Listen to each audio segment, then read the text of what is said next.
हरि ओम हरि ओम हरि ओम हरि ओम। हरे कृष्णा कृष्ण कृष्णा हरे हरे, हरे राम राम राम हरे हरे। हरे कृष्णा। सभी भक्तों को मेरा दंडवत प्रणाम। आज हम भागवतम कथा के चौथे दिवस तक पहुंच गए हैं और इसमें प्रवेश करने का जो ये सौभाग्य प्राप्त हुआ, इसके लिए भगवान कृष्ण के आभारी हैं, अपने गुरु महाराज के आभारी हैं, जिनकी प्रेरणा से ये कथा संभव हो पा रही है।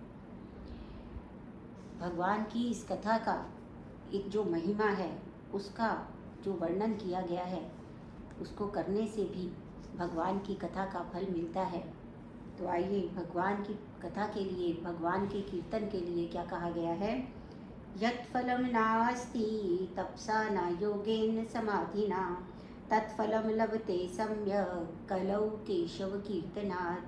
अर्थात जो फल पहले के युगों में तपस्या से, योग से मिला करता था, उससे भी जो फल नहीं मिलता, वो भी केवल भगवान कृष्ण के नाम का कीर्तन करने से मिल जाता है।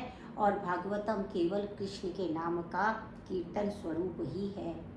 और कहते हैं, तेनेयं वाङ्मयी मूर्ति प्रत्यक्षा वर्तते हरे, सेवनात् श्रवणात् पाठात् दर्शनात् पापनाशिनी। अर्थात ये जो भागवतम है, ये एक प्रकार से भगवान की शास्त्र रूप में एक मूर्ति है, जो कि प्रत्यक्ष रूप से भगवान का ही दर्शन कराती है। और इसके सेवन से, इसके वाचन से, इसके श्रवण से, इसके पाठन से, इसके दर्शन से ही सभी प्रकार के पाप नष्ट हो जाते हैं। और कहते हैं, और क्या महिमा बताएं, ब्रूमो अद्यते किम अधिकम महिमा मानमेवं ब्रह्मात्मकस्य भुवि भागवती अभिधस्य यत् संश्रयान्त गदिते लभते सुवक्ता श्रोता अपि कृष्ण समतालम अन्य धर्मई। अर्थात इसकी और क्या महिमा, इससे अधिक क्या महिमा बताई जाए कि जो ये ऐसी इस पृथ्वी पर रहने वाली ऐसी भागवत कथा है कि जिसके सानिध्य में आने से जो सुवक्ता है, जो बोल रहा है वो भी, और जो श्रोता है वो भी, वो एक ही प्रकार से भगवान के सानिध्य का लाभ लेते हैं। हरे कृष्णा। भगवत जी की आरती करते हैं। आरती अति पावन पुराण की, आरती अति पावन पुराण की, धर्म भक्ति विज्ञान खान की, धर्म भक्ति विज्ञान खान की। आरती अति पावन पुराण की, महापुराण भागवत निर्मल, महापुराण भागवत निर्मल। शुक मुख विगलित निगम कल्प फल, शुक मुख विगलित निगम कल्प फल। परमानंद सुधा रसमय कल, परमानंद सुधा रसमय कल। लीलारती रस रस निधान की, आरती अति पावन पुराण की। कलिमल मथनी त्रिताप निवारिणी, कलिमल मथनी त्रिताप निवारिणी। जन्म मृत्युमय भव भय हारिणी, जन्म मृत्युमय भव भय हारिणी। सेवत सतत सकल सुखकारिणी, सुख सुमहोषधि हरि चरित गान की, सुमहोषधि हरि चरित गान की।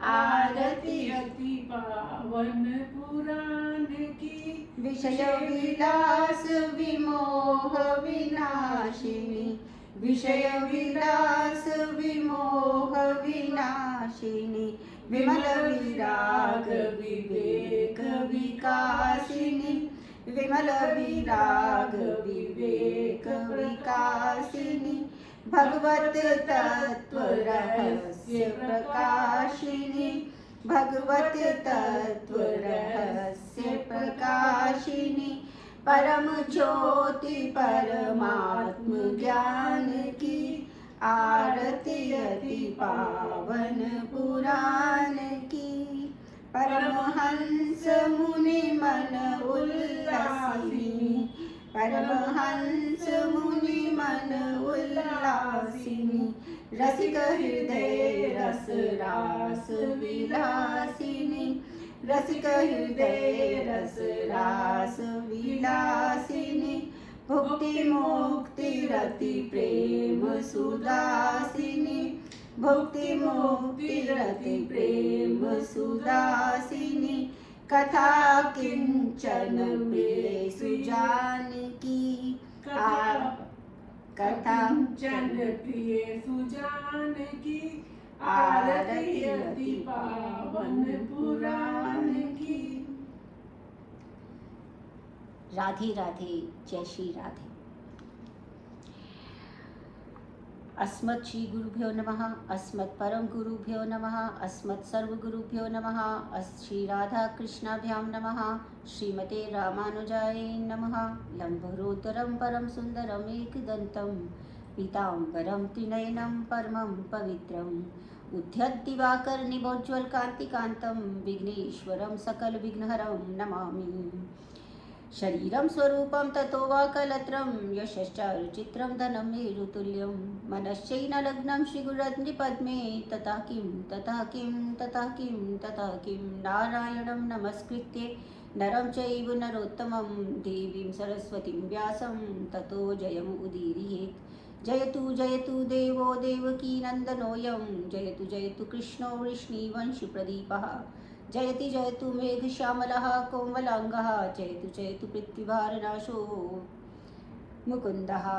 कृष्ण त्वदीयपदपङ्कजपञ्जरान्तं अद्यैव विशतु मानसराजहंसा, प्राणप्रयाणसमये कफवातपित्तैः कंठावरोधना विधौ स्मरणं कुतस्ते बर्हापीडं नटवरवपु कर्णयो कर्णिकारं बिभ्रद्वासा कनककपिशं वैजयन्तीं च मालां रन्ध्राणवेणोरधरसुधया पूरयन् गोपवृन्दैः वृन्दारण्यं सपदरमणं प्राविशद्गीतकीर्तिः करारविन्देन पदारविन्दं मुखारविन्दे विनिवेशयन्तं पटये पत्रस्य पुटेशयानं बालं मुकुन्दं मनसा स्मरामि।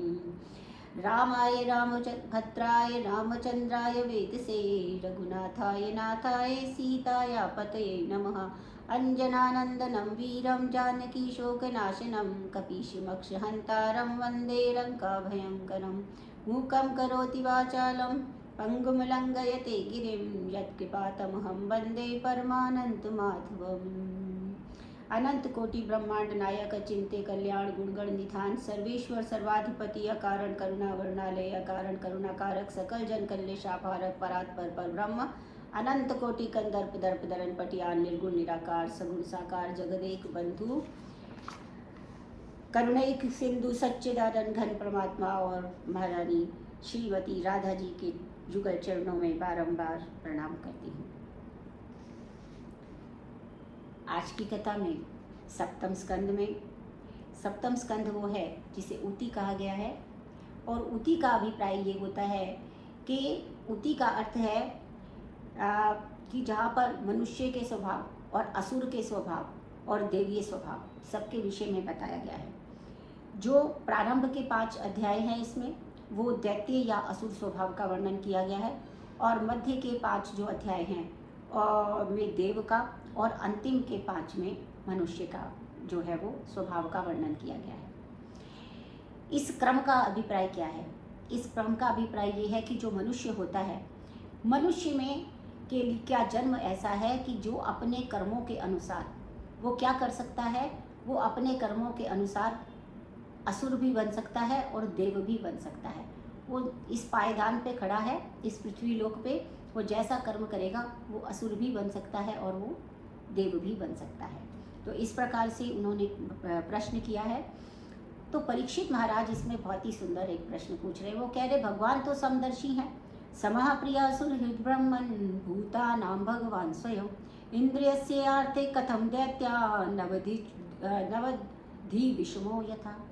उन्होंने कहा, आपने तो कहा था कि भगवान समदर्शी हैं, परंतु भगवान तो समदर्शी नहीं है, वो तो ऐसे दैत्यों को भी जो है वो बार बार असुरों का वध क्यों करते हैं। फिर सुखदेव जी कहते हैं, परीक्षित तुम्हारा कथन सत्य है, लेकिन जब भगवान को सत्वगुण की वृद्धि करनी होती है तो वो देवताओं का पक्ष लेते हैं, और जब उन्हें रजोगुण की वृद्धि करनी होती है तो वो असुरों का पक्ष लेते हैं। लेकिन भगवान का जो भक्त है वो किसी भी योनि में हो तो भगवान उसके लिए सदा पक्षपाती रहते हैं, उसका सदा ही पक्ष लेते हैं। यही बात जो है वो राजसूय जब यज्ञ हो रहा था तो जो भगवान कृष्ण थे उनको आदि पूजा के लिए जब बुलाया गया, तो उन्होंने आदि पूजा के लिए जब बुलाया गया तो जो शिशुपाल था उसने कहा कि ये क्या है, इनको कैसे, ये तो ग्वाला है, इसको कैसे बुला लिया। तो उन्होंने जो है उनको इतना कुछ भला बुरा कहा, भगवान ने कुछ नहीं कहा। लेकिन फिर भी जब उन्होंने भगवान से द्वेष करता था, परंतु इस प्रकार की दिव्य गति उसे प्राप्त हो गई, क्योंकि धर्मराज युधिष्ठिर वैर भाव से या वैरहीन भाव से, जैसे भी अगर भगवान का नाम ले लिया जाता है, सर्प ने डस लिया, कुछ भी हो गया, किसी भी भाव से मन में यदि भगवान को लगा दिया तो भगवान इन भावों में कोई भेदभाव नहीं रखते। जैसे उन्होंने उदाहरण दिए, गोप्यः कामाद् भयात् कंसो द्वेषाच्च आद्यादयो नृपः संबंधात वृष्णया स्नेहाद भूयम भक्त्या वयम विभो। उन्होंने कहा, गोपियों ने प्रेम से, कंस ने भय से, शिशुकाल और दंतवक्र आदि राजाओं ने द्वेष से, यदुवंशियों ने संबंध से, आप लोगों ने स्नेह से और भक्ति से अपना मन भगवान में लगा रखा है। और धर्मराज युधिष्ठिर, यह दोनों शिशुपाल और दंतवक्र भगवान के पार्षद जय और विजय थे, जिन्हें सनक आदि के ऋषियों के द्वारा ये शाप मिला था कि वो असुर योनि में हैं। इससे पहले के जन्म में वो हिरण्याक्ष और हिरण्यकशिपु थे, और उस समय भगवान जो है वो 12 अवतार में आए और उन्होंने हिरण्याक्ष का वध कर दिया था। तो हिरण्यकशिपु अत्यंत क्रोधित हो गए थे। उन्होंने दैत्यों को आज्ञा दी कि विष्णु के जो पक्षपाती देवता है, ऋषिगण, मनुष्य, इन सब का नाश कर दो। अब जहाँ यज्ञ हो रहा हो, जहाँ वेद का अध्यापन चल रहा हो, उस नगर, उस गांव को आग लगा दो। अब ऐसा करने के जो हिरण्यकशिपु है, उसके बाद वो उसे प्राप्त करने के लिए, किससे प्राप्त करने के लिए, हिरण्यकशिपु जो है वो शक्ति को प्राप्त करने के लिए मंदराचल पर्वत पर तपस्या करने के लिए आता है। आंख बंद करके जैसे ही ध्यान लगाता है तो महर्षि नारद पहुंच जाते हैं, और नारद जी कहते हैं, वो उसके सामने आके नारायण नारायण नारायण नारायण ऐसा करने लगते हैं। इससे उसका ध्यान खंडित हो जाता है, वो स्थान बदल कर दूसरे स्थान पे जाता है। जैसे ही ध्यान लगाता है वहाँ एक तोता आ जाता है, और तोता बोलता है नारायण नारायण। हिरण्यकशिपु ने कहा, आज का मूर्ति खराब है, आज मैं कर ही नहीं सकता, तपस्या वापस आ गया। जब वो वापस आया तो देवी कयाधु कहती हैं, बड़ी आश्चर्यचकित हो गई देवी कयाधु, और वो कहती हैं, भाई आप कैसे आ गए, आप तो तपस्या करने गए थे। उन्होंने बताया। अब कयाधु के मन में विचार आया कि कैसे इसका मन वो किया जाए, तो उन्होंने बात बदल बदल के हिरण्यकशिपु से इतनी बार की, क्या बोलता था तोता, बोलो, वो कहता था नारायण। नारद जी क्या बोल रहे थे, नारायण। पहले कौन आया था, नारद, क्या बोल रहे थे, नारायण। अच्छा, फिर कहाँ गए आप, वहाँ तोता क्या बोल रहा था, उन्होंने कहा नारायण। बोले एक ही बार बोल रहा था, बोले नहीं 4 बार बोल रहा था। कैसे बोल रहा था, नारायण नारायण नारायण नारायण, ऐसे कर रहा था। और नारद जी क्या कर रहे थे, नारायण नारायण नारायण नारायण। अच्छा, तो तोता और वो एक ही बात बोल रहे थे, कैसे बोल रहे थे, नारायण नारायण। कयाधु ने इस प्रकार से उनके मुंह से 108 बार नारायण का जाप करवा दिया, और उससे जो है देवी कयाधु जो है, उन्होंने जब नारायण मंत्र की पूरी एक माला कर ली तो रात्रि में कयाधु ने हिरण्यकशिपु से एक गर्भ को धारण कर लिया। अब हिरण्यकशिपु को जब देवताओं ने देखा कि हिरण्यकशिपु तपस्या के लिए चला गया है, तो देवताओं ने उस पर आक्रमण कर दिया और उसके बाद वो कयाधु को इंद्र जो है वो घसीट कर ले जा रहे थे, मगर वो रास्ते में ले जाते हुए नारद मिल गए इंद्र जी को और उन्होंने कहा कि ये क्या कर रहे हो तुम, इनके अंदर तो भगवान का भक्त पल रहा है, तुम इनको कयाधु को छोड़ो। तो इंद्र ने जो कयाधु है उनको प्रणाम किया, उनकी परिक्रमा की और फिर नारद जो है वो कयाधु को अपने साथ अपने आश्रम में ले गए और वहाँ पर क्या करते, वो भगवान नाम की महिमा सुनाते, कीर्तन करते। यहाँ पे जो दैत्यराज हिरण्यकशिपु है वो मंदराचल पर्वत की कंदरा में भुजाओं को ऊपर उठाकर आकाश की ओर देखता हुआ और पैरों के अंगूठों के बल खड़ा हो गया और तप करने लगा। इतने वर्षों का तप किया कि उसके ऊपर मकड़ी ने अपने जाले बना लिए, घास और बांस उत्पन्न हो गए। उसके तप की ज्वाला से त्रिलोकी जलने लगी। देवता भयभीत हो गए और ब्रह्मा जी की शरण में गए।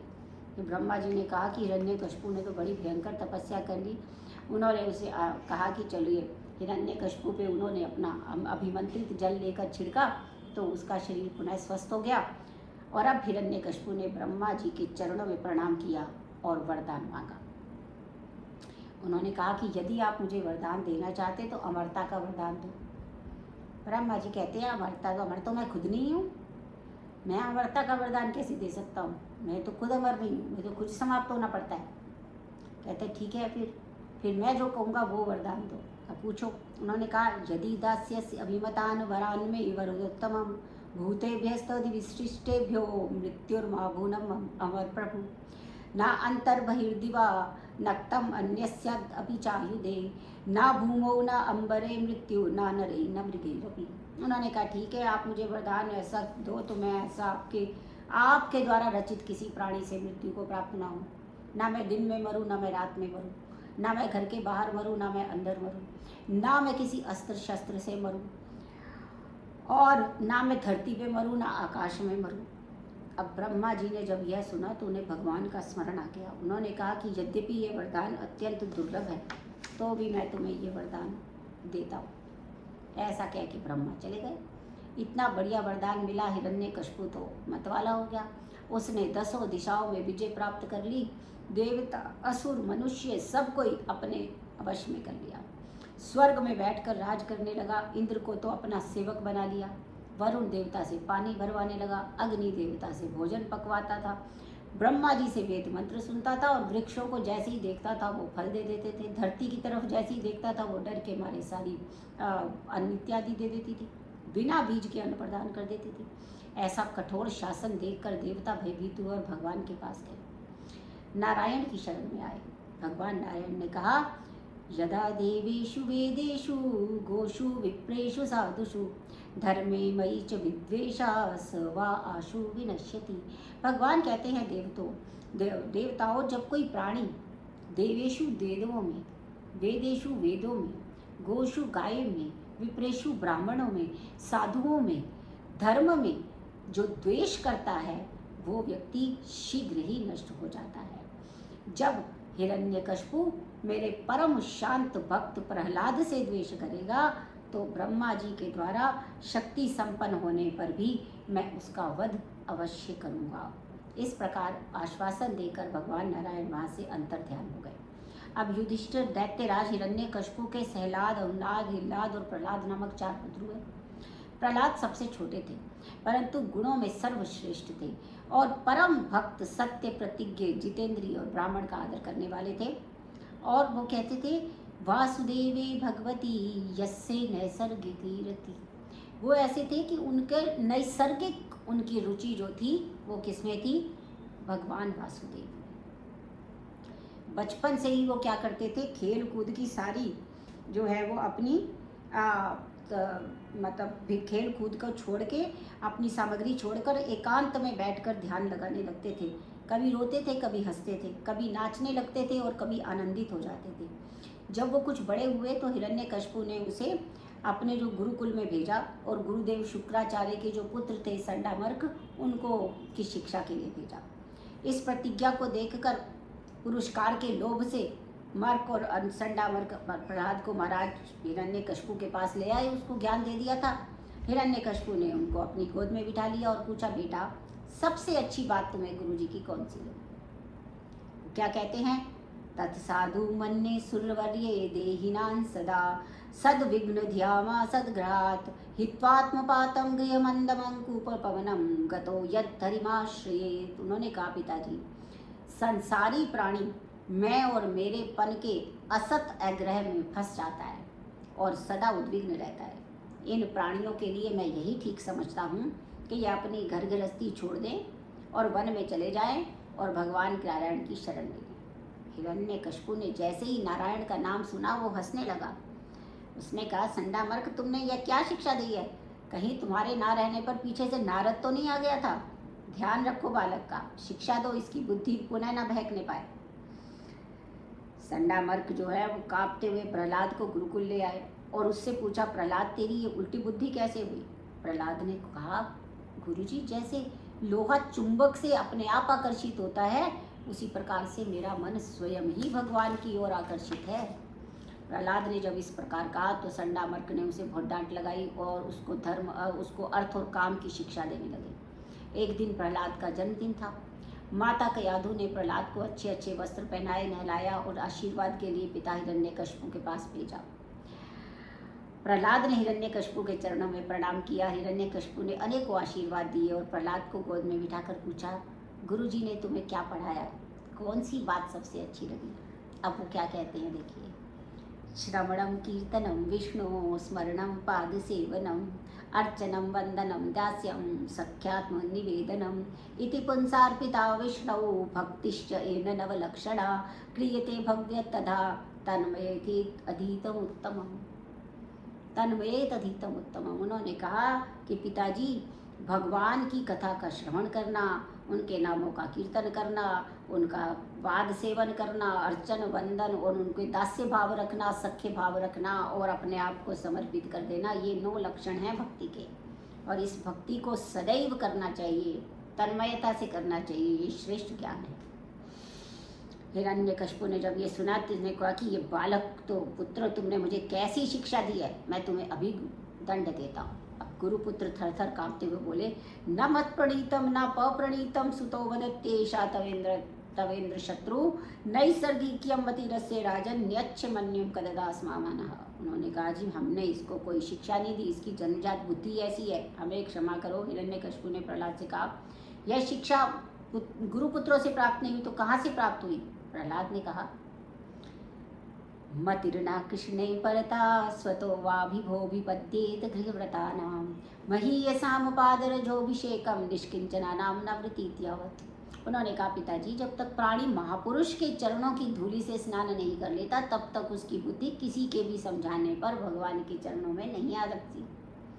ऐसे ही हिरण्यकशिपु ने प्रहलाद के मुख से भगवान का नाम सुना तो गोद से नीचे पटक दिया और अनेकों प्रयास किए। अस्त्र शस्त्रों से भेदा गया, पहाड़ से नीचे गिरा दिया, जल में डुबा दिया, हाथी से कुचलवा दिया, विष दिया गया, जहरीले सांपों में छोड़ दिया, परंतु प्रहलाद का बाल भी बांका नहीं हुआ।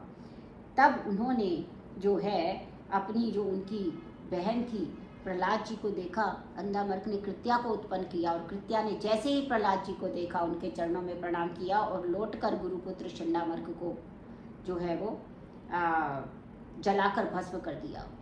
अब प्रहलाद जी ने प्रार्थना की, यदि सर्वगतम विष्णु मन्यमानो न पायिनम इति तेनैव सत्येन जीवनम त्वयेते पुरोहिता। उसने कहा कि यदि मैंने सर्वत्र सदा भगवान के ही दर्शन किए हैं तो ये मेरे गुरुपुत्र हैं, इनको पुनः जीवित कर दो। अब यहाँ हिरण्यकशिपु की बहन होलिका आई। उसने चिंतित हिरण्यकशिपु को देखा तो उन्होंने कहा कि भैया, आप छोटे से बालक के लिए चिंतित हैं, मुझे ब्रह्मा जी ने एक दिव्य वस्त्र प्रदान किया है, उसके कारण मैं जल नहीं सकती, इसलिए आप वो विशाल चिता बनवाइए, प्रहलाद को लेकर मैं उसमें बैठ जाऊंगी, प्रहलाद जलकर भस्म हो जाएगा और मेरा कुछ भी नहीं बिगड़ेगा। हिरण्यकशिपु ने विशाल चिता बनवाई, प्रहलाद को लेकर होलिका उसमें बैठ गई और उसी में चारों तरफ आग लगा दी। अब भगवान की कृपा से ऐसी वायु चली कि होलिका का वस्त्र उड़कर प्रहलाद जी के पास आ गया। अब होलिका जलने लगी।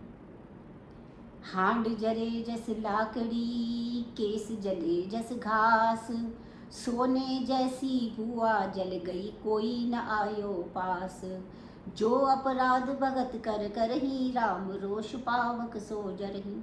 जो भक्त का अपराध करता है वह भगवान की क्रोधाग्नि में जलकर भस्म हो जाता है।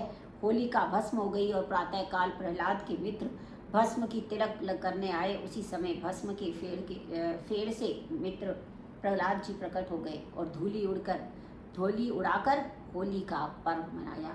तभी से यह पर्व होली के नाम से प्रसिद्ध हो गया। और हिरण्यकशिपु प्रहलाद से बहुत डर गया। उसने उसे गुरुकुल भेज दिया। और एक दिन गुरुजी घर गृहस्थी से बहुत डर गया और जब दैत्य बालकों ने प्रहलाद जी को खेलने के लिए बुलाया, प्रहलाद जी ने सबको बिठा लिया और उन्हें उपदेश देने लगे। कौमाराचरेत प्राज्ञो धर्मान भगतान ही दुर्लभम मानुषम जन्म तदन्य ध्रुवमर्दनम।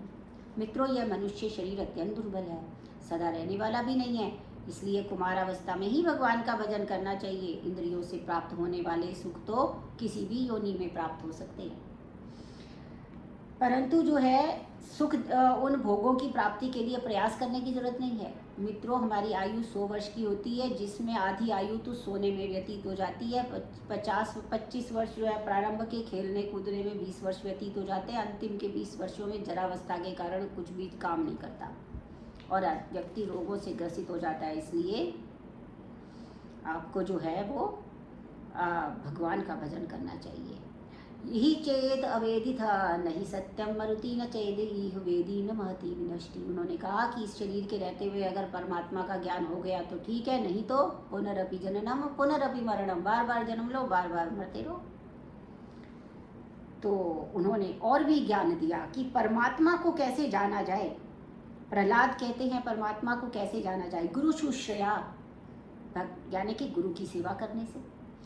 भक्त्या सर्वलब्धा अर्पणेन च, जो कुछ भी प्राप्त होता है निष्कपट भाव से भक्ति पूर्वक गुरु को समर्पित कर दो। संगेन साधु भक्ति नाम, जो साधुओं का संग है, महापुरुषों का सत्संग करने से।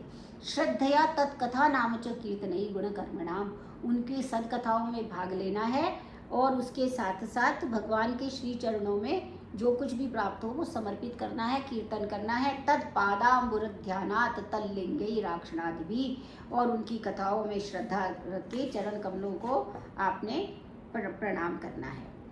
तो इस प्रकार से जो है यहाँ पर बताया गया। अब जो है हम यहाँ पर जो प्रहलाद हैं उनके चरित्र का गान करते हैं। प्रहलाद चरित्र का गान करेंगे। हरि भजन करो। हरि का भजन करो, हरि है तुम्हारा। हरि का भजन करो, हरि है तुम्हारा। हरि के भजन बिन नहीं गुजारा। हरि के भजन बिन नहीं गुजारा। हरि नाम से तेरा काम बनेगा। हरि नाम से तेरा काम बनेगा। हरि नाम ही तेरे साथ चलेगा। हरि नाम ही तेरे साथ चलेगा। हरि नाम लेने वाला, हरि नाम लेने वाला हरि का है प्यारा। हरि का भजन करो, हरि है तुम्हारा। कोई कहे राधे श्याम, कोई कहे सीताराम। कोई कहे राधे श्याम, कोई कहे सीताराम। कोई गिरधर गोपाल, कोई राधा माधव लाल। कोई गिरधर गोपाल, कोई राधा माधव लाल। वही हरि दीन बंधु, वही करुणा सिंधु। वही हरि दीन बंधु, वही करुणा सिंधु। नमो बारंबार, हरि का भजन करो, हरि है तुम्हारा। सुख दुख भोगे जाओ, लेख सब मिटाते जाओ। सुख दुख भोगे जाओ, लेख सब मिटाते जाओ, हरि गुण गाए जाओ, हरि को रिझाए जाओ, हरि गुण गाए जाओ, हरि को रिझाए जाओ। वही हरि दीन बंधु, वही करुणा सिंधु, वही हरि दीन बंधु, वही करुणा सिंधु। सबका है प्यारा, हरि का भजन करो, हरि है तुम्हारा।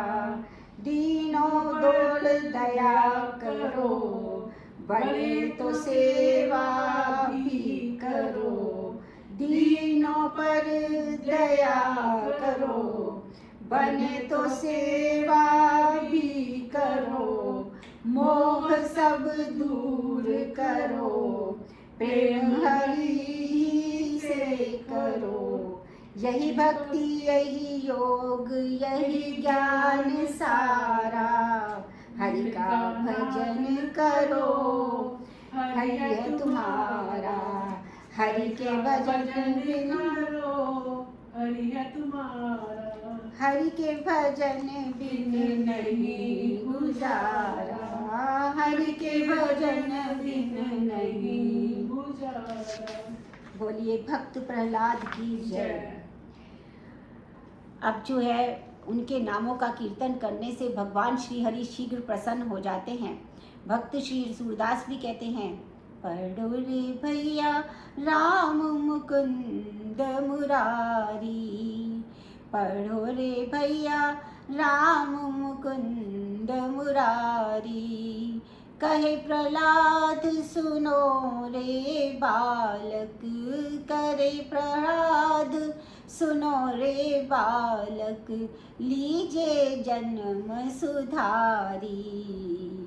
पढ़ो रे भैया राम मुकुंद मुरारी, जन डर को जड़ मति काहू सो, जन डर को जड़ मति काहू सो। भक्ति करो इस सारी, पढ़ो रे भैया राम मुकुंद मुरारी। को है हिरण्य कशिप अभिमानी, को है हिरण्य कशिप अभिमानी, तुम्हें सके जो मारी। पढ़ो रे भैया राम मुकुंद मुरारी, पढ़ो रे भैया राम मुकुंद मुरारी। सभी दैत्य बालकों को ये बड़ा अच्छा लगा। सरल साधना भगवान का कीर्तन दिखाई देने लगा। प्रहलाद के साथ सब ने झांझ मंजीरा उठाया और सब कीर्तन करने लगे। अब संडा मर्क जो है वो दौड़े दौड़े कीर्तन का देख कर सुन के भागे भागे आए। लेकिन कीर्तन इतनी जोर से हुआ और उनके ऊपर भी उनका जैसे ही स्पर्श किया उन्होंने बालकों का, वैसे ही वो स्वयं भक्ति के रंग में रंग के वो भी कीर्तन करने लग गए। हिरण्यकशिपु परेशान हुआ, वहाँ तक आवाज़ पहुँच गई। कीर्तन बंद कराने के लिए सेवक अस्त्र शस्त्र लेकर पहुँचे, लेकिन उन्हें भी भक्ति का करंट लगा। उन्होंने भी जैसे ही जो है वो बालकों को छुआ वो भी गाने लगे। कीर्तन बंद नहीं हुआ, सेवक वापस नहीं आए। हिरण्यकशिपु दुखी हो गया, क्रोधित होकर भागा और सबको मारने के लिए दौड़ा। जब उसने दहाड़ लगाई, सारे जो दैत्य बालक थे वो सहम गए, लेकिन प्रहलाद खड़ा रहा।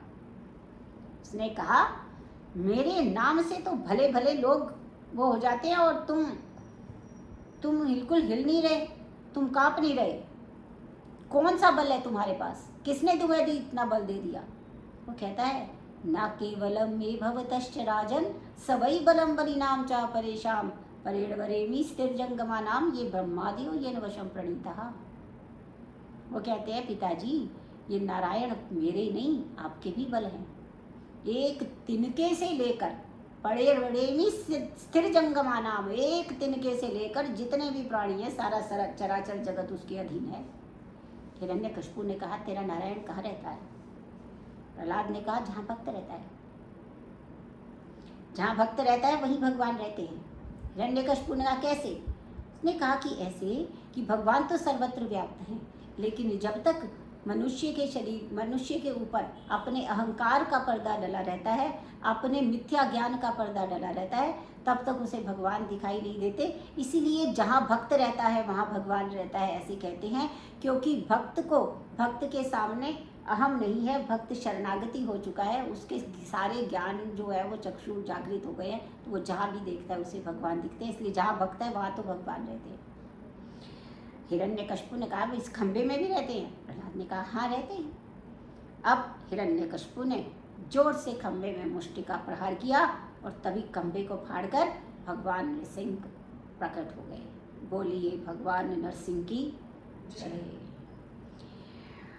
अब हिरण्यकशिपु ने जब नरसिंह भगवान को देखा तो विचार करने लगा, ये नर है ना पशु है।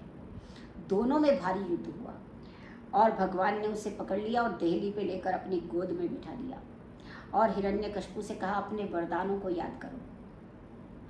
तूने कहा था ना मैं अंदर मरूं ना बाहर मरूं, तो मैं दहलीज पे बैठा हूँ। तुमने कहा था ना दिन हो ना रात हो, ये संध्या का समय है। तूने कहा था ना पृथ्वी हो ना आकाश हो, तो ना पृथ्वी ना आकाश तो मेरी गोद में बैठा है। और तूने कहा था कि मैं पशु से मरूं ना मनुष्य में, तो ना मैं पशु हूँ ना मैं मनुष्य हूँ।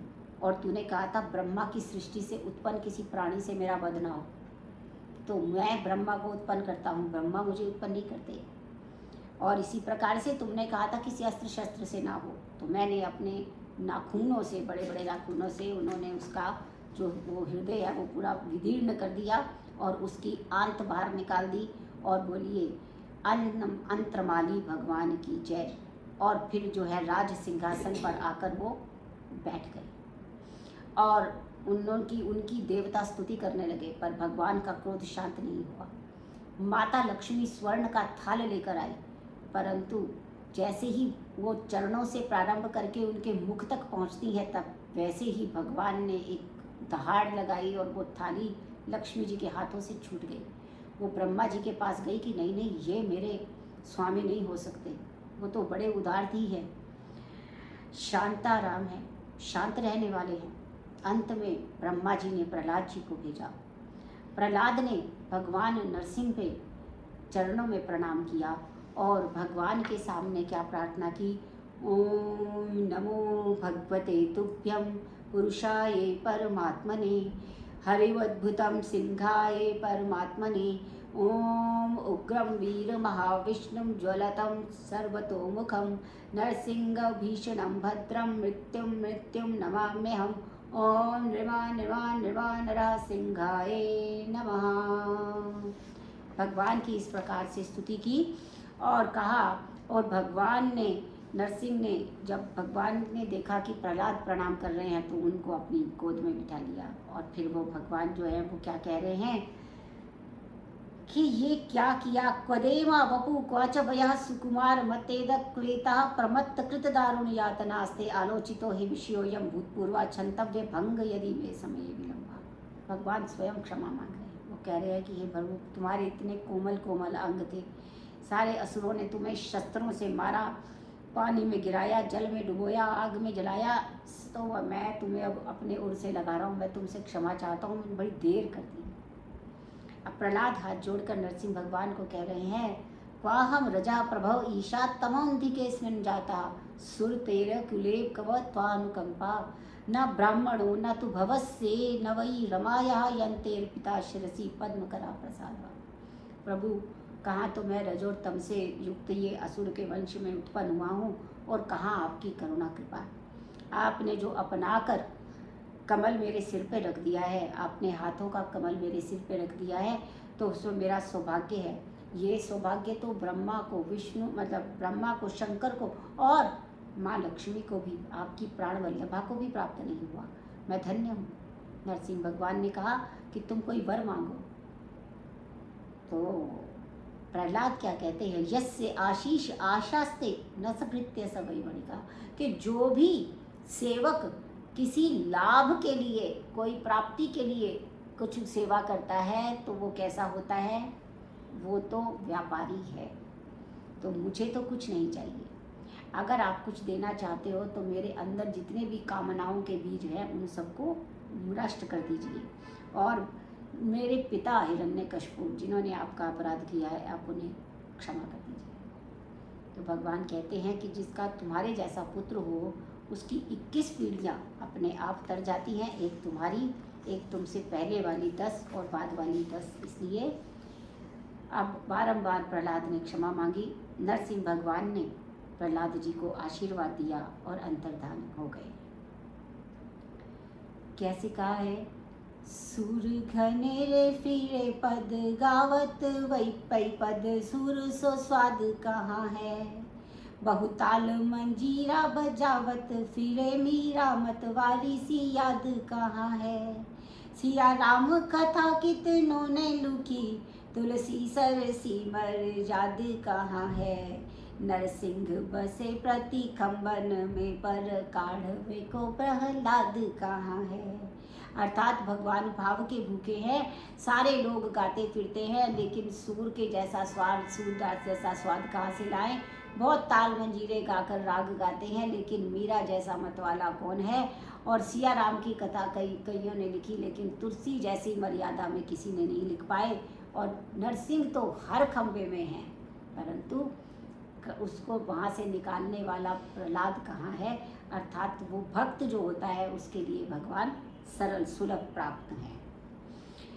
देव ऋषि नारद कहते हैं कि युधिष्ठिर, एक बार देवताओं ने भगवान की सहायता से सब असुरों पर विजय प्राप्त कर ली। तो असुर मायावियों के आचार्य जो हैं वो मय दानव के पास गए और उन्होंने असुरों की सुरक्षा के लिए सोने चांदी लोहे के 3 विमान बनाए। ये अत्यंत विशाल नगरों के समान थे। इनका आश्रय लेकर असुर जो है त्रिलोकी का नाश करने लगे। देवता भगवान शंकर की शरण में आए। भगवान शंकर ने ऐसा बाण छोड़ा कि सारे असुर जो है वो एकदम से पृथ्वी पर निश्चेष्ट होकर गिर गए। मगर मैदानव ने असुरों को एक अमृत के कुंड में डाल दिया और सभी को जीवित कर दिया। अब भगवान शंकर तो बड़े आश्चर्यचकित हो गए। वो फिर भगवान नारायण के पास गए और ब्रह्मा जी को साथ लेके गए। तो उसी समय भगवान नारायण गए तो वो गाय और बछड़े का रूप धारण करके असुरों के मध्य पहुंच गए। उन्हें देखकर असुर मोहित हो गए और गो रूपधारी भगवान नारायण संपूर्ण अमृत पी गए। और उसी समय भगवान शंकर ने अभिजीत मुहूर्त में ऐसा बाण छोड़ा कि तीनों पुर, जो 3 पुर उन्हें दिए गए थे सोने चांदी और उस लोहे का, वो सारे के सारे जलकर भस्म हो गए।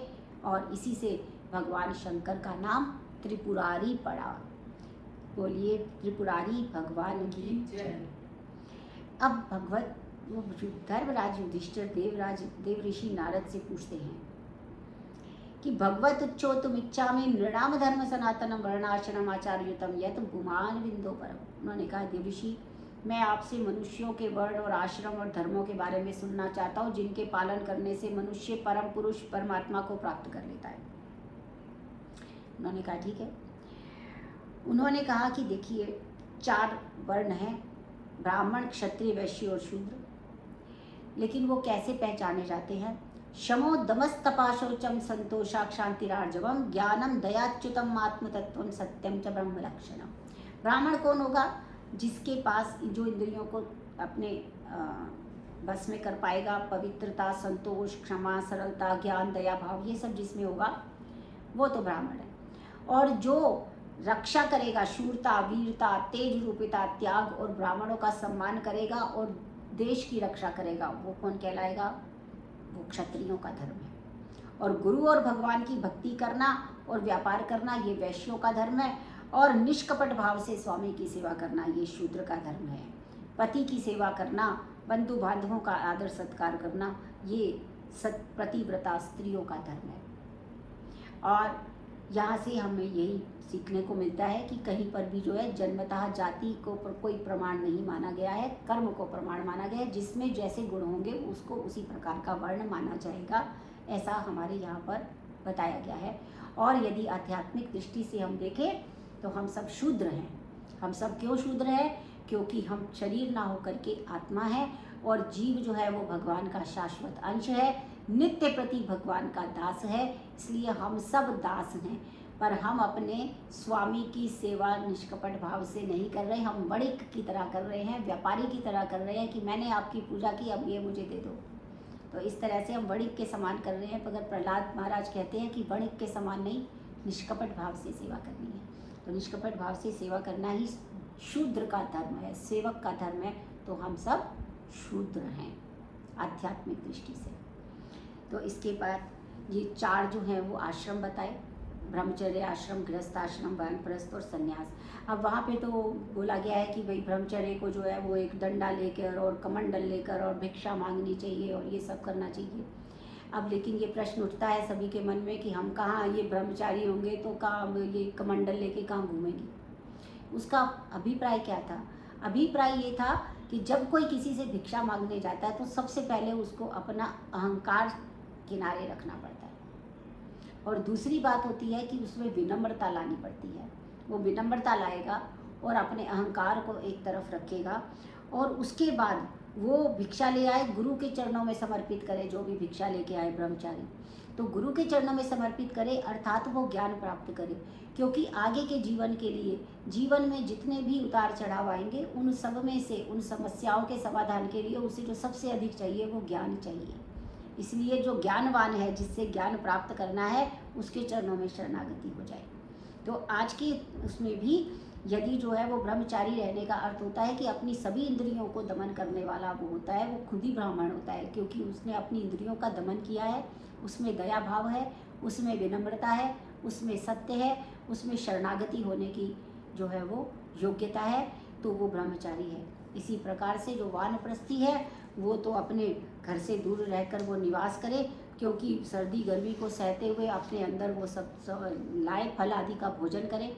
और सन्यासी अपने शरीर के अतिरिक्त किसी भी वस्तु का संग्रह ना करे, बहुत सारे शिष्य ना बनाए, ग्रंथों का बहुत अध्ययन ना करे। अब वो बड़े बड़े मंचों से व्याख्यान ना दे, आश्रम ना बनाए, अब वो केवल भगवान की ओर लग जाए। और जो गृहस्थ है उसके लिए तो सबसे बड़ा उपदेश है कि अब वो गृहस्थी है, वह निरंतर भगवान की कथाओं का श्रवण करे और अतिथियों का सत्कार करे। यावद म्रियेत जठरम तावत स्तम ही देहिनाम अधिकम यो विमन्येत सस्तेनो दंडमर्हति। उन्होंने कहा देखो, पेट भर जाए, जिसमें परिवार का निर्वाह हो जाए, साईं इतना दीजिए जा मैं कुटुंब समाए, मैं भी भूखा ना रहूं, साध ना भूखा जाए। इससे अधिक उसको कुछ भी संचित करने की आवश्यकता नहीं है। इस प्रकार नारद ने उपदेश दिया तो धर्मराज ने उनका पूजन किया। बोलिए भक्तवत्सल भगवान की जय। अब जो है अष्टम स्कंद में 8वें स्कंद को मनवंतर भी कहते हैं, और सनातन धर्म में मनवंतराणि सद्धर्म, मनवंतर में उत्पन्न होने वाले मनु और सनातन धर्म सत्पुरुषों के, संतों के धर्म का वर्णन इसमें किया गया है। ये मनवंतर है। उसमें उन्होंने राजा परीक्षित सुते से पूछते हैं कि अभी तक आपने मेरे को स्वयंभू मनु के वंश का विस्तार पूर्वक वर्णन बताया है, अब आप मेरे को अन्य मनुओं का भी वर्णन दो। अब सुखदेव जी कहते हैं परीक्षित 14 मनु होते हैं, इसमें से 6 मनु बीत चुके हैं। पहले मनु स्वयंभू मनु है, दूसरे मनु अग्नि के पुत्र स्वरोचित मनु है, तीसरे प्रियव्रत के पुत्र उत्तम नाम के मनु है, चौथे उत्तम के भाई तामस नाम मनु है, और इस मनवंतर में भगवान हरि अवतार धारण करके ग्रह से गजेंद्र की रक्षा करते हैं। अब यहाँ पर प्रश्न आ गया, राजा परीक्षित ने तुरंत पूछा गजेंद्र तो पशु है, फिर उसे कैसे भगवान की भक्ति प्राप्त हुई, भगवान ने किस प्रकार उनकी रक्षा की? तब सुखदेव जी बताते हैं आसीद गिरिवरो राजस त्रिकूटित विश्रुता क्षीरोद्यन वृत्ता श्रीमान योजत मुच्चिता। परीक्षित क्षीर सागर में घिरा हुआ एक त्रिकूट नाम का एक विशाल पर्वत था। उसकी गुफाओं कंदराओं में अनेकों देवता, साधु, संत, महात्मा, सिद्धचारण भ्रमण करते थे। उसी पर्वत की तलहटी में एक विशाल गजेंद्र रहता था। वो अपने साथी हाथी हथनियों के साथ निवास करता था। वो इतना बलवान था कि उसकी मादक गंध मात्र से ही बाकी सारे सिंह आदि प्राणी वन से पलायन कर जाते थे। एक दिन बहुत गर्मी के समय वो सरोवर में जल पीने गया और उसने बड़े आनंद से अपने जो बाकी हाथी थे, बच्चे थे, उन सब के ऊपर वो पानी से स्नान किया और उन पे सूंड में भर भर के पानी डालने लगा। अब प्रारब्ध की प्रेरणा से उसका जो पैर था वो ग्राह ने पकड़ लिया। बहुत छुड़ाने पे भी क्या हुआ कि जो है वो समर्थ नहीं हो पाया। तो साथी गजेंद्र जो थे वो सारे उसको गजेंद्र को छोड़ छोड़ के जाने लगे।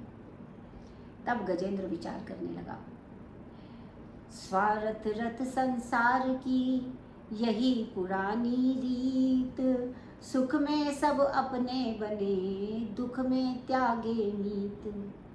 आराम के साथी क्या क्या थे, वक्त पड़ा तब कोई नहीं, सब मित्र हैं अपने स्वार्थ के, दुनिया में किसी का कोई नहीं। तो इस प्रकार से जो ये जो गजेंद्र है जो ये ज्ञान दे रहे हैं, वो ज्ञान हम सब पे भी लागू होता है, क्योंकि इस संसार में जब भी विपदा आती है तो हम जो विपदा के समय कोई भी नहीं साथ में होता, वो अपनी विपदा स्वयं को ही उठानी पड़ती है। अभी आज के हाल के दिनों में जैसे कोरोना आया तो लोग अपने माता पिता का शव भी उठाने के लिए नहीं गए, उससे भी डरते रहे और उसको प्लास्टिक की थैली में बांधकर अस्पताल वालों ने ही जो है वो उनका संस्कार करवा दिया। तो इतने जो प्रिय पुत्र बंधु बांधव सबको छोड़कर सब अपने अपने ध्यान में लग गए। तो इसी से पता चला कि संसार में किसी का कोई नहीं है, सबको अपना अपना भोगना है और सब अपना अपना भोग के जा रहे हैं। गुरु नानक देव जी भी कहते हैं, प्रीतम जान लियो मन माही, अपने सुख से ही जग बंध्यो, को काहू को नाही। सुख में आन सभी मिल बैठत, और चरत चहु दिस घेरे, विपत पड़त सभी छाड़त, को न आवत नेड़े। अनेकों वर्षों तक ग्राह और गजेंद्र का युद्ध चला।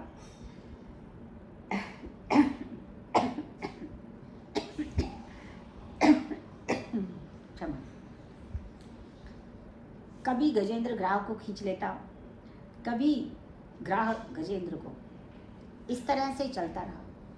परंतु अब ग्राह जो थे वो तो जल में रहने के कारण उसकी शक्ति बढ़ती गई, और जो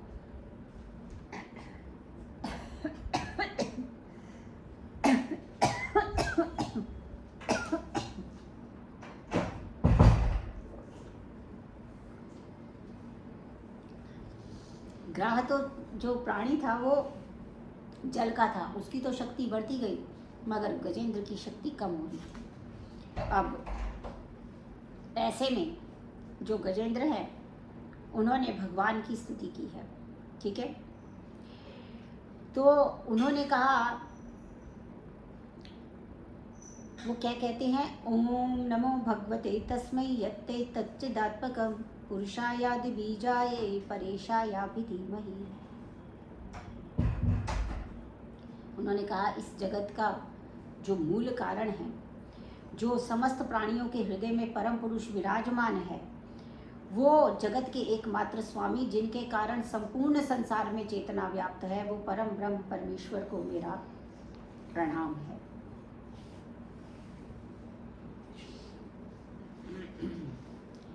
तब उन्होंने भगवान का ध्यान किया, ठीक है। तो थोड़ा सा गजेंद्र मोक्ष का पाठ कर देती हूँ मैं, जो कि थोड़ा लंबा है, परंतु उन्होंने क्या किया, एवं व्यवसितो बुद्धया समाधाय मनोहृदि, जजापा परमं जाप्यं प्राग्जन्मन्यनुशिक्षितम्। ओम नमो भगवते तस्मै यत्ते तच्चिदात्मकं, पुरुषायादि बीजाय परेशायाभि धीमहि। यस्मिन्निदं यतश्चैदं येनेदं यैनदं, योऽस्मात् परस्माच्च परस्तं प्रपद्य स्वयंभुवम्। यस्वात्मनीदं निजमाययार्पितं, क्वचित् विभातं क्वचित् तत्तिरोहितम्। अविद्यदृक्साक्षियुभयं तदीक्षते, स आत्ममूलोऽवतु वां परात्परः। कालेन पञ्चत्वमितेषु कृत्स्नषु, लोकेषु पालेषु च सर्वहेतुषु। तमस्तदासीत् गहनं गभीरं, यस्तस्य पारेभिः विराजते विभो। न यस्य देवा ऋषयः पदं विदुर्जन्तु, न नामरूपो न गुणदोष एव वा, तथापि लोकापे संभवाय यस्वात्मया तान्यनुकालं ऋच्छति। तस्मै नमः परेशाय ब्रह्मणेऽनन्तशक्तये, अरूपायोरुरूपाय नमो आश्चर्यकर्मणे। नमो आत्मप्रदीपाय साक्षिणे परमात्मने, नमो गिरां विदूराय मनसश्चेतसामपि सत्त्वेन प्रतिलभ्याय निष्कर्मेण विपश्चिता। नमः कैवल्यनाथाय निर्वाण गुण संविदे निर्विशेषाय साम्याय नमो ज्ञानगणाय च क्षेत्रज्ञाय नमस्तुभ्यं सर्वाध्यक्षाय साक्षिणे पुरुषायात्ममूलाय मूलप्रकृतये नमः सर्वेन्द्रिय गुणद्रष्टे सर्वप्रत्ययहेतवे असताच्छाय युक्ताय सदाभासाय ते नमः नमो नमस्ते खिलकारणाय निष्कारणाय अद्भुतकारणाय सर्वागमाम्नाय महान्वाय नमो परगाय परायणाय गुणारच्छिन्न चिदुष्पाय तत्सोविस्फुर्जित मानसाय नैष्कर्म्य भावेन विवर्जितागमा स्वयं प्रकाशाय नमस्करोमि माद्रिक प्रपन्न पशुपाश विमोक्षणाय मुक्ताय भूरिकर्णाय नमलयाय स्वंशेन सर्वतनु विन्वंसी प्रतीता प्रत्यक दिशे भगवते प्रियते नमस्ते आत्मात्मजाप्त ग्रीविक्त जलेषु सक्तैर दुष्प्रापणाय गुणसंविवर्जिताय मुक्तात्मभि स्वहृदय परिभाविताय ज्ञानात्मने भगवते नमेश्वराय यम धर्म कामार्थ विमुक्ति कामा भजन्ते इष्टां गतिमाप्नुवन्ति किं त्वा शिशुरात्यमभिदेहमभयं करोतु मे भृद्यो विमोक्षणम् एकान्तिनो यस्य न कञ्चनार्थं वाञ्छन्ति ये वै भगवत्प्रपन्ना अत्यद्भुतं तच्चरितं सुमङ्गलं गायन्ते आनन्दसमुद्रमग्नातमक्षरं ब्रह्मपरं परेशम् अव्यक्तमाध्यात्मिकयोगगम्यमतीन्द्रियं सूक्ष्ममिवातिदूरम् अनन्तमाद्यं परिपूर्णमीणे यस्य ब्रह्मादयो देवा वेदा लोकाश्चराचरा नामरूपविभेदेन फलव्याचकलया कृता यथाचिशो अग्ने सवितुर्गभस्तयो निर्यान्ति संयान्ति सक्रियसरोषिषा तथा यतोऽयं गुणसम्प्रवाहो बुद्धिर्मनाकानि शरीरसर्गा स वै न देवासुर्मर्त्यतिर्यं न स्त्री न षण्डो न पुमान् न जन्तु नायं गुणाकर्म न सञ्चास निषेधशेषो जयतादिशेषा जिजीविषे नाम्या मुया किमन्तर्बहिष्यावृतयभिन्नाच्छामि कालेन न यस्य विप्लवा तस्यात्मलोकावरणस्य मोक्षं सोऽहं विश्वसिजं विश्वमविश्वं विश्वात्मानं जं परतोऽस्मि परं पदं योगग्रन्थितकर्माणु हृदि योगविभाविते योगिनो यं प्रपश्यन्ति योगेशं तं नतोऽस्म्यहं नमो नमस्तुभ्यं असह्यवेगाशक्तित्राय गिरिगुणाय प्रपन्नपालाय दुरन्तशक्ते कदिन्द्रियाणामन्वाप्यवर्त्मने नायं वेत्स्मात्मानं यच्छक्त्याहन्याहतं तं दुरत्ते माहात्म्यं भगवन्तमितोऽस्म्यहम् एवं गजेन्द्रमुपवर्णितनिर्विशेषं ब्रह्माद्यो विविधलिङ्गविदाभिमाना नैते यदुपसश्रीपुर्निखिलात्मकत्वात् तत्राखिलामर्मयो हरिराविरासीत् तं तद्वदार्थमुपलभ्ये जगन्निवासा श्रोत्रं निशम्य दिविजय ससंस्तुवद्भिः छन्दोमयेन गरुडेन समीयमानश्चक्रायुधो वेगं यतो गजेन्द्रः सो अन्तःसरस्युरुबलेन गृहीतार्थो दृष्ट्वा हरितकर्मचक्रम् उत्क्षिप्य साम्बुजगरं ग्रीवाकृच्छानरायण भगवन् नमस्ते तं वीक्ष्य पीडितमजा सहसावतीरे सद्ग्राहमाशु सरसाक्यप्योज्जहाराग्रहात् विपाटित मुखादरिणा गजेन्द्रं हरिरमुमोच्चदुश्रियाणा कर कृपा प्रभु दीन दयाला तेरी और पूरन गोपाला। इस प्रकार के ये गजेंद्र मोक्ष का स्रोत गजेंद्र ने पाठ किया है और इसमें उन्होंने भगवान की पूरी स्तुति की है। जब भगवान की इस प्रकार से स्तुति की तो वो गजेंद्र की पीड़ा को नहीं देख पाए और उन्होंने दौड़कर अपने भोजन का थाल छोड़ दिया था और माता लक्ष्मी ने भगवान को कहा कि भोजन करते जाइए, तो उन्होंने हाथ पकड़ कमला कहे कहाँ नाथ जात हो नाथ, हाथों कमला ने सुनी थी सुनी गजराज। जब भगवान ने ऐसी स्तुति सुनी तो वो अपना भोजन छोड़ के भागे, इतनी त्वरित गति से भागे कि हाँ तो माँ लक्ष्मी को सुनाई दिया, पर थी तक वो गज के पास पहुँच गए थे। और इसीलिए गजेंद्र ने फिर सुनो री मैंने निर्बल के बलराम, सुनेरी मैंने निर्बल के बलराम, जब लगी गजब अपनी बल पर खयो, जब लगी गज अपनी बल पर खयो, नेक सरयो नहीं काम, सुनेरी मैंने निर्बल के बलराम, सुनेरी मैंने निर्बल के बलराम। गजेंद्र ने जैसे ही भगवान श्री हरि को देखा तो वो कहने लगे अरे अब इनको क्या समर्पित करूं, मैं इन्हें रत्नाकर क्या जो करूं, तो रत्नाकर स्तव गृहम पत्नीम च पद्मादे किमस्ति तुभ्यम जगदीश्वराय, मैं आपको रत्नाकर समुद्र आपका निवास स्थान है, मैं क्या आपको रत्न उपस्थित करूंगा। आभीर वामा नयना हतमानसाए दत्तम मनो में यदुपते कृष्णा ग्रहणा। वो कहने लगे अब मैं धन समर्पित करूं, तो धन की अधिष्ठात्री माँ लक्ष्मी तो आपकी पत्नी है, मैं क्या दूं, मन भी नहीं है आपके पास, क्योंकि वो तो आपने ब्रिज में गोकुल की गोप गोपियों के लिए छोड़ दिया। अब वो भी आपका चुरा लिया उन्होंने। तो गजेंद्र ने अपने मन रूपी पुष्प को, अपने मन रूपी सुमन को भगवान श्री हरि के चरणों में समर्पित किया और कहा, हे अखिल जगत के भगवान, मैं आपके निराट बार बार प्रणाम करता हूँ। और भगवान श्रीहरि ने जैसे ही उनकी पीड़ा देखी, उन्होंने गजेंद्र को पकड़कर जल से बाहर निकाला और सुदर्शन चक्र से ग्राह का मुंह फाड़ दिया। और इस तरह से देवता आकाश से फूलों की वर्षा करने लगे, जय जयकार करने लगे। बोलिए श्री हरि भगवान की जय। अब ये ग्राह कौन था? ग्राह के भी पूर्व जन्म की कथा है कि एक बार परीक्षित पूर्व जन्म में एक हूहू नाम का एक गंधर्व था। वो नदी में कोई भी स्नान करने आता था तो वो उसका पैर पकड़ता था, उसके साथ शरारत करता था। एक बार देवल ऋषि वहाँ पर स्नान करने आए और गंधर्व ने अपनी मस्ती में उनका भी पैर खींच लिया। उन्हें क्रोध आ गया और उन्होंने कहा कि जिस प्रकार से तू पैर पकड़ता है ना, वो इसी तरह से अब तू इसे यहीं पे ग्राह बन जा। अब इस प्रकार पैर पकड़ते रहना, लेकिन जिस दिन भी किसी भक्त का पैर पकड़ दोगे उस दिन इस योनि से मुक्त हो जाओगे। आज ग्राह ने भक्त गजेंद्र का पैर पकड़ लिया, इसलिए गजेंद्र से पहले ग्राह मुक्त हो गया। परीक्षित जी कहते हैं, तो फिर गजेंद्र का पूर्व जन्म बताओ, कैसे वो कौन था? तो उन्होंने कहा कि पूर्व जन्म में एक इंद्रदुम्न नाम का एक राजा था। वो राजपाट छोड़कर वन में चला गया। उसने बड़ी बड़ी दाढ़ी मूछें बढ़ा ली और महात्माओं का वेश बनाकर वहाँ पे रहने लगा और वहाँ पूजा भजन आदि करता था। एक बार उसने अगस्त्य ऋषि को आते हुए देख लिया। अब उसे लगा कि इन्हें प्रणाम करूँगा, स्वागत करूँगा, ये सब नहीं करता। चुपचाप उसने आंखें बंद कर ली। तो आंखें मूंद ली कि पता ही नहीं चलेगा, अगस्त्य ऋषि को लगेगा इस आंखें से साधक है। परंतु अगस्त्य मुनि तो त्रिकालदर्शी थे, उन्हें पता चल गया कि इसने जानबूझ के ऐसा किया है। तो उन्होंने कहा कि तुम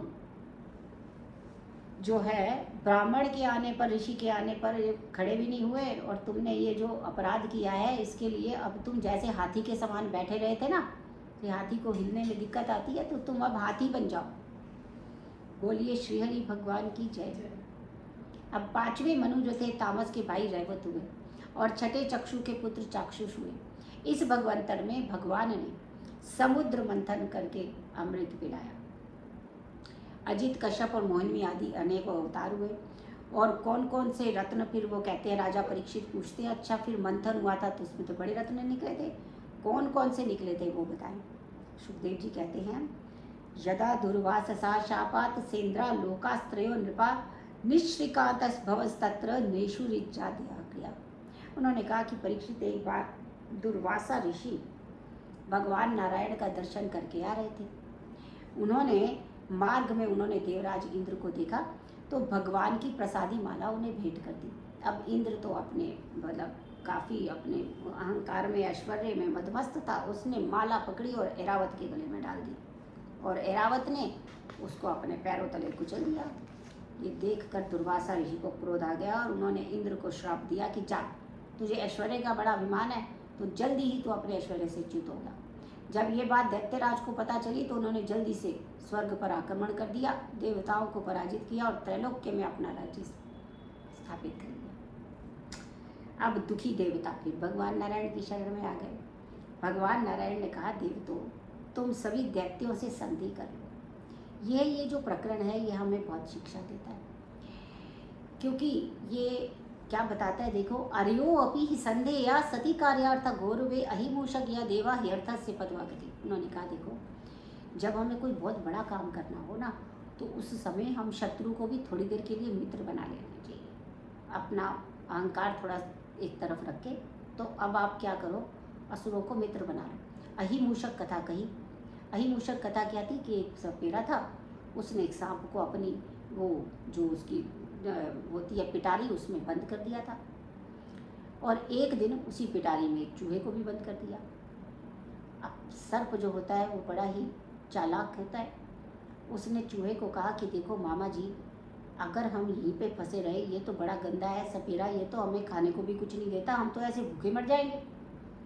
तो आप एक काम करो कि ये पिटारी को अपने छोटे छोटे दांतों से काट दो, हम यहाँ से भाग निकलेंगे, मज़ा आएगा। अब चूहा ने थोड़ी देर सोचा, उसने कहा कि भाई आप तो मुझे निगल जाओगे। तो सांप ने कहा, देखो अगर मुझे तुम्हें निगलना ही होता तो मैं अब तक निगल चुका नहीं होता, तो इसका मतलब मैं तुम्हें नहीं निगलना चाहता। चूहा जो था वो बातों में आ गया, उसने कहा ठीक है। उसने जो है वो पिटारी काट दी और पिटारी से जैसे ही सांप बाहर निकला उसने सबसे पहले चूहे को खा लिया। तो इस प्रकार से सांप को अपना काम निकालना था, तो उसने अपने शत्रु से भी मित्रता की और अपना काम निकाल लिया। इसी तरह से तुम भी ऐसे करो, असुरों को मित्र बनाओ और अपना काम निकालो। अब उन्होंने कहा ठीक है। अब जो वो भगवान ने उन्हें कहा कि मंदराचल जो पर्वत है उसको मथनी बनाओ, वासुकी नाग की नेति बनाओ और अमृत प्राप्ति के लिए समुद्र मंथन करो। दैत्यों से देवताओं ने कहा, देवता भी मान गए कि चलो ठीक है। नासंरम्भेण सिद्ध्यन्ति सर्वथा सांत्वयथा यथा।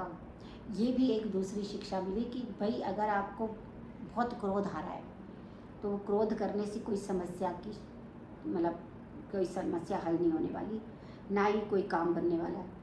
पहले तो शांत हो जाओ। इसलिए दैत्य राजबलि के पास भगवान की बात मानकर देवता चले गए। गुस्सा तो आ रहा था उनको, देवताओं पे बहुत क्रोध आ रहा था, पर भगवान ने कहा क्रोध से काम नहीं बनना, शांति से रखो। अब देवता और दैत्यों ने मिलकर मंदराचल पर्वत को उखाड़ लिया, पर समुद्र तक ले जाने में वो असमर्थ रहे। फिर देवताओं ने भगवान का स्मरण किया कि ये तो उखड़ गया, अब क्या करें। भगवान ने गरुड़ पर सवार होकर एक ही हाथ से मंदराचल पर्वत को उठाया और सागर में स्थापित कर दिया। अब देवता और दैत्य दोनों वासुकी नाग के पास गए और उनको अमृत देने का लालच देकर वो वासुकी नाग को मंदराचल की मथनी बनाने के लिए मना दिया। वासुकी नाग की रस्सी बनाई गई। अब देवता जो है सबसे पहले मुख के पास सर्वप्रथम मुख पकड़कर खड़े हो गए। अब दैत्य जो है वो जब उन्होंने देखा तो वो कहने लगे कि सांप का जो पूंछ वाला भाग होता है वो तो बड़ा अशुभ होता है, तो हमने क्योंकि बहुत बड़े बड़े काम किए हैं तो ये मुख की तरफ तो हम ही रहेंगे। भगवान ने कहा हाँ सही है, तुम मुख की तरफ रहो, और देवताओं को कहा चलो तुम चुपचाप पीछे चले जाओ। देवताओं ने बात मान ली। दैत्यों का बात मानकर देवताओं ने मुख छोड़ दिया, पूंछ पे आके लग गए। लेकिन जब मंथन प्रारंभ हुआ तो वो पर्वत उसके ऊपर वो अंदर धंस रहा था, तो भगवान ने कच्छप अवतार लिया और फिर अपनी पीठ को उसका आधार बना दिया। अब वो दोनों जो है मंथन करने लगे। अब भगवान नारायण ही असुरों में आसुरी शक्ति बनकर, देवताओं में देवीय शक्ति बनकर और वासुकी नाग में निद्रा बनकर प्रविष्ट हो गए, और वासुकी नाग से विष रूपी ज्वाला निकलने लगी, जिससे सारे दैत्य झुलस गए क्योंकि वो मुंह की तरफ थे। और उस समय भगवान की प्रेरणा से मंद मंद जो है वो वायु बहने लगी और अग्नि शांत हो गई, और सर्वप्रथम हलाहल निकला, विष निकला, हलाहल विष निकला, और उसमें जो है उससे तो सारी त्रिलोकी जलने लगी। तो अब क्या कहने लगे कि ये तो क्या करें अब इसका। तब देवता और दैत्य सारे ही मिलके भगवान शंकर के पास गए और हाथ जोड़कर प्रार्थना करने लगे। देव देव महादेव भूतात्मन भूत भावना त्राहिना शरणं पन्नाम त्रैलोक्य दहनात् विषात्। उन्होंने कहा जी ऐसा है देवाधिदेव महादेव प्राणियों की रक्षा करने वाले हैं, इस वृक्ष ये वृक्ष तो त्रिलोकी को दहन कर देगा, हमारी रक्षा कीजिए। भगवान शंकर ने प्राणियों का दुख देखा तो माता पार्वती की अनुमति से उन्होंने हलाहल नाम के विष को अपनी हथेली पर रखकर पान कर लिया। माता पार्वती ने सोचा कि कहीं ये उदर में जाकर यह विषय विकार ना कर दे, इसलिए माता पार्वती की प्रार्थना पर भगवान शंकर ने उनसे गले में ही रोक लिया, जिससे भगवान शंकर का गला नीला हो गया और वे नीलकंठ कहलाए। बोलिए नीलकंठ भगवान की जय। तो भगवान कृष्ण शंकर की स्तुति करते हैं। नमामि शमीशान निर्वाण रूपम विभुं व्यापकं ब्रह्म वेद स्वरूपं निजं निर्गुणं निर्विकल्पं निरीहं चिदाकाशमाकाशवासं भजेऽहं निराकार ओंकार मूलं तुरीयं गिराज्ञान गोतीतमीशं गिरिं ईशं करालं महाकालकालं कृपालं गुणागार संसारपारं नतोऽहं तुषाराद्रिसङ्काशगौरं गभीरं मनोभूतकोटिप्रभासी शरीरं स्फुरन्मौलिकल्लोलिनी चारुगङ्गा लसद्बालबालेन्दुकण्ठे भुजङ्गा चलत्कुण्डलं भरसुनेत्रं विशालं प्रसन्नानं नीलकण्ठं दयालं मृगाधीशचर्माम्बरं मुण्डमालं प्रियं शङ्करं सर्वनाथं भजामि प्रचण्डं प्रकृष्टं प्रगल्भं परेशम् अखण्डम् अजं भानुकोटिप्रकाशं त्रयाशूलनिर्मूलनं शूलपाणिं भजेऽहं भवानी पतिं भावगम्यं कलातीतकल्याणकल्पान्तकारी सदा सच्चिदानन्ददाता पुरारी चिदानन्दसन्दोहमोहापहारी प्रसीद प्रसीद प्रभो मन्मथारी न यावत् मानाथ पादारविन्दं भजन्ति लोके परे वा नराणां न तावत् सुखं शान्ति सन्तापनाशं प्रसीद प्रभो सर्वभूताधिवासं न जानामि योगं जपं नैव पूजा नतोऽहं सदा सर्वदा शम्भुतुभ्यं जराजन्म दुःखोगतातप्यमानं प्रभुवापन्नमामीशि शम्भो रुद्राष्टकम् इदं प्रोक्तं विप्रेण हरितोषये ये पठन्ति नरा भक्त्या तेषां शम्भु प्रसीदति हर हर महादेव। अब विष पीते ही भगवान की हथेली से जो 2 बूंद पृथ्वी पर गिरी हैं तो उससे जो है वो सारी बिंदु जो है सांप ने बिच्छू ने सबने औषधियों ने भी ग्रहण कर लिया और जिन्हें जो सब वो भी विषाले हो गए। अब क्या हुआ, समुद्र मंथन हुआ और अब की बार कामधेनु गाय निकली जिससे दूध आदि जो यज्ञ पदार्थ थे वो सारे तो जो थे वो गायों को मतलब ऋषियों को प्रदान कर दिया क्योंकि वही गायों का सेवन मतलब गायों को वही पालते थे। तो इसके बाद एरावत हाथी को इंद्र ने ग्रहण कर लिया। कौस्तुंभ मणि जो थी वो मतलब उन्होंने रख ली। कौस्तुंभ मणि किसने रखी, स्वयं भगवान नारायण के पास चली गई। और उसके बाद माँ लक्ष्मी का प्रादुर्भाव हुआ। समुद्र मंथन में लक्ष्मी जी का प्रादुर्भाव हुआ। ततश्चत्वारि भूतत् साक्षात् रमा भगवत परा रंजयंती दिशा कांत्या विद्युत सुधा मनी था। माता लक्ष्मी के प्रकट होते ही 10 दिशाओं में प्रकाश फैल गया। देवता दानव ऋषि मानव ने उन्हें प्राप्त करना चाहा, सभी पंक्तिबद्ध हो गए। अब माँ लक्ष्मी अपनी वरमाला लेकर अपने अनुरूप वर ढूंढने लगी। सबसे पहले उनकी दृष्टि दुर्वासा ऋषि पे लगी। उन्होंने कहा, नूनम तपो यस्य न मनियो निजयो। ये है तो बड़े तपस्वी लेकिन क्रोधी हैं, ये मेरे उपयोग नहीं है। फिर आगे बढ़ी तो वो शुक्राचार्य बैठे हुए थे और उन्होंने कहा कि ज्ञानम क्वचित तच्चन संग वर्जितम। ये है तो ज्ञानी बहुत है पर ये देवता शुक्राचार्य बृहस्पति दोनों बैठे थे। उन्होंने कहा, अच्छे हैं ये बड़ी तपस्या करते हैं पर एक तो वो उनके में फंसा रहता है देवताओं की आसक्ति में और दूसरा फंसा रहता है असुरों की आसक्ति। ना ये तो मेरे लायक नहीं। आगे बढ़ी तो उन्होंने ब्रह्मा जी और चंद्रमा को देखा। उन्होंने कहा कि ये महत्वाकांक्षी तो बहुत हैं पर ये काम पर विजय नहीं प्राप्त कर पाए, ना ब्रह्मा और ना ही चंद्रमा, ये तो ठीक नहीं। अब आगे बढ़ी तो देवराज इंद्र बैठे हुए थे। उन्होंने कहा, इसके पास तो बड़ा ऐश्वर्य है पर ये हमेशा हर टाइम सहायता लेने के लिए भागे रहते हैं, मेरे लिए तो ये उचित नहीं है। आगे परशुराम भगवान बैठे थे। उन्होंने कहा, ये हैं तो बड़े सही हैं, धार्मिक हैं, परंतु प्राणियों के प्रति बिल्कुल भी इनके हृदय में सौहार्द नहीं है, इसलिए ये भी मेरे लिए उचित नहीं। आगे बढ़े तो भगवान शंकर बैठे थे। वो कहते हैं ये तो बड़े तपस्वी ज्ञानी ध्यानी है, लेकिन ये कैसा वेश है, ऐसे भूत पिशाच की तरह भस्मे मल के बैठे हुए हैं। मुझे तो बिल्कुल अच्छे नहीं लगे।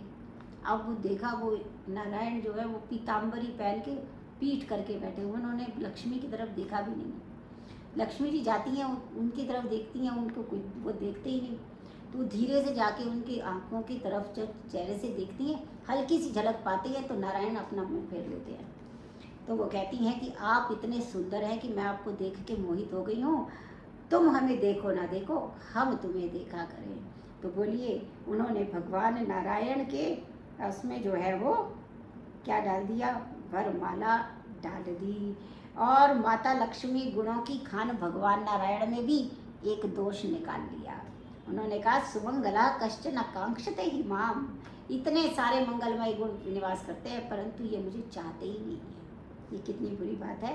तो समुद्र मंथन के लिए जो है कहा, समुद्र मंथन, तेरी मंद मंद मुस्कनिया, तेरी मंद मंद मुस्कनिया पे बलिहारी प्यारे जू, तेरे नैन अजब मतवारे, मटके ये कारे कारे, तेरी तिरछी सी चितवनिया पे बलिहारी प्यारे जू, तेरी मंद मंद मुस्कनियों पे बलिहार प्यारे जू, तेरे बाल बड़े घुंघराले, लटके ये काले काले, तेरे बाल बड़े घुंघराले, लटके ये काले काले, तेरी मोर मुकुट लटकनिया पे बलिहारी जाने जू, तेरी मोर मुकुट मंद मंद मुस्कनिया पे बलिहारी प्यारे जू, तेरी चाल अजब मतवारी,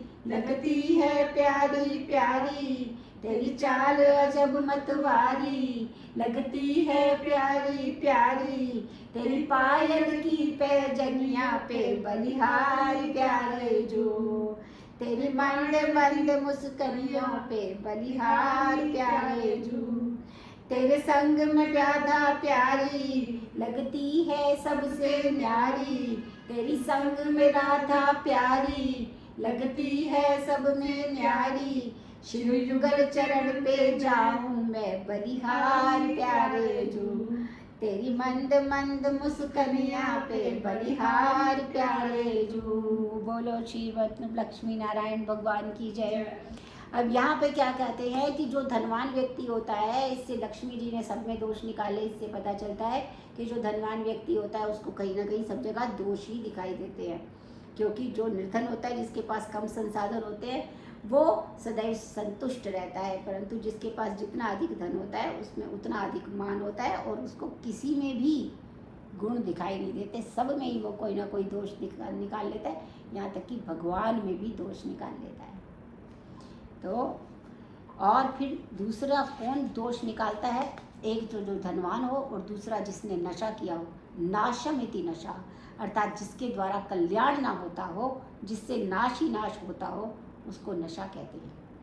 अब अंत में पुनः जब प्रकटन हुआ तो अब की बार हाथ में अमृत का कलश लेके भगवान धन्वंतरी उपस्थित हो गए हैं, और भगवान धन्वंतरी जो हैं वो अब भगवान के हाथ में अमृत के कलश को असुरों ने छीन लिया। अब देवता निराश हो गए, भगवान की शरण में गए। भगवान ने कहा, देखो दुखी मत हो, मैं तुम्हारा काम सिद्ध कर दूंगा, क्योंकि हमेशा ही दैत्य जीतता और देवता हारते। तो यहाँ पर दैत्य जब अमृत लेकर आपस में झगड़ रहे थे, तो भगवान अत्यंत सुंदर स्त्री का रूप धारण कर मोहिनी भगवान के रूप में प्रकट हो गए। अब बोलिए मोहिनी भगवान की जय। ये भी अवतार के रूप में आए, हम इसको पढ़ चुके हैं। असुर ने जैसे ही मोहिनी भगवान को देखा तो उनके पास चले गए, उनका मन मोहित होने लगा। तुम कौन हो? मोहिनी भगवान ने कहा, पहले तुम बताओ कि तुम कौन हो।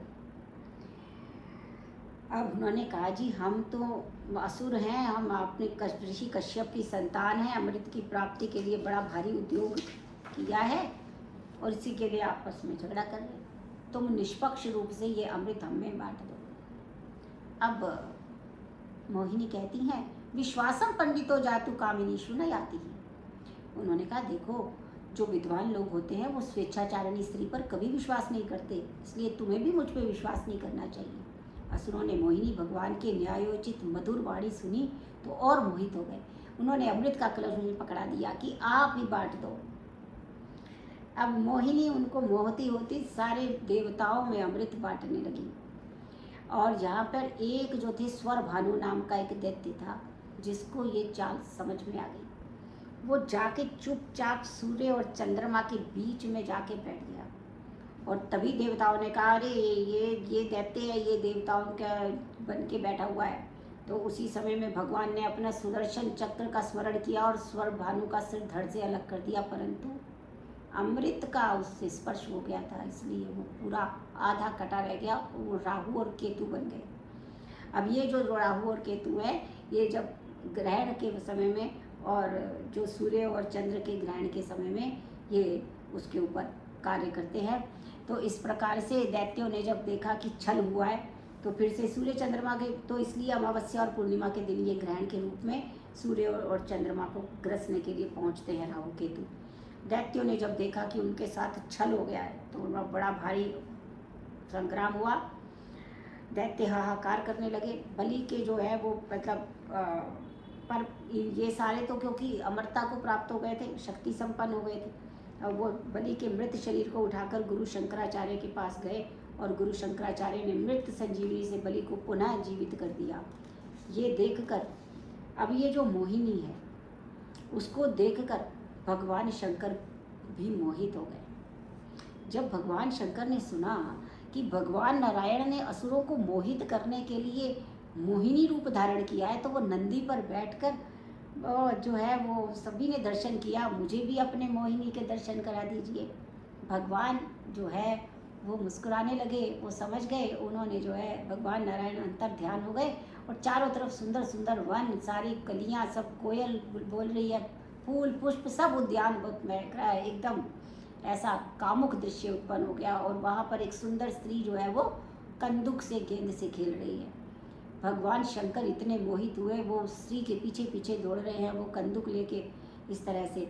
अब भगवान को इस कामना के चक्कर में, इस कामुकता के चक्कर में सारे का सारा तप उनका खंडित हो गया, सारी तपस्या खंडित हो गई। और जिस जगह पर तेज का प्रभाव हुआ, वहाँ सोने और चांदी के खदानें उत्पन्न हो गई। तो इसलिए तुलसीदास जी कहते हैं, शिव विरंचि कह मोहि को बाकुरो आन, असजिय जान भजई मुनि मायापति भगवान।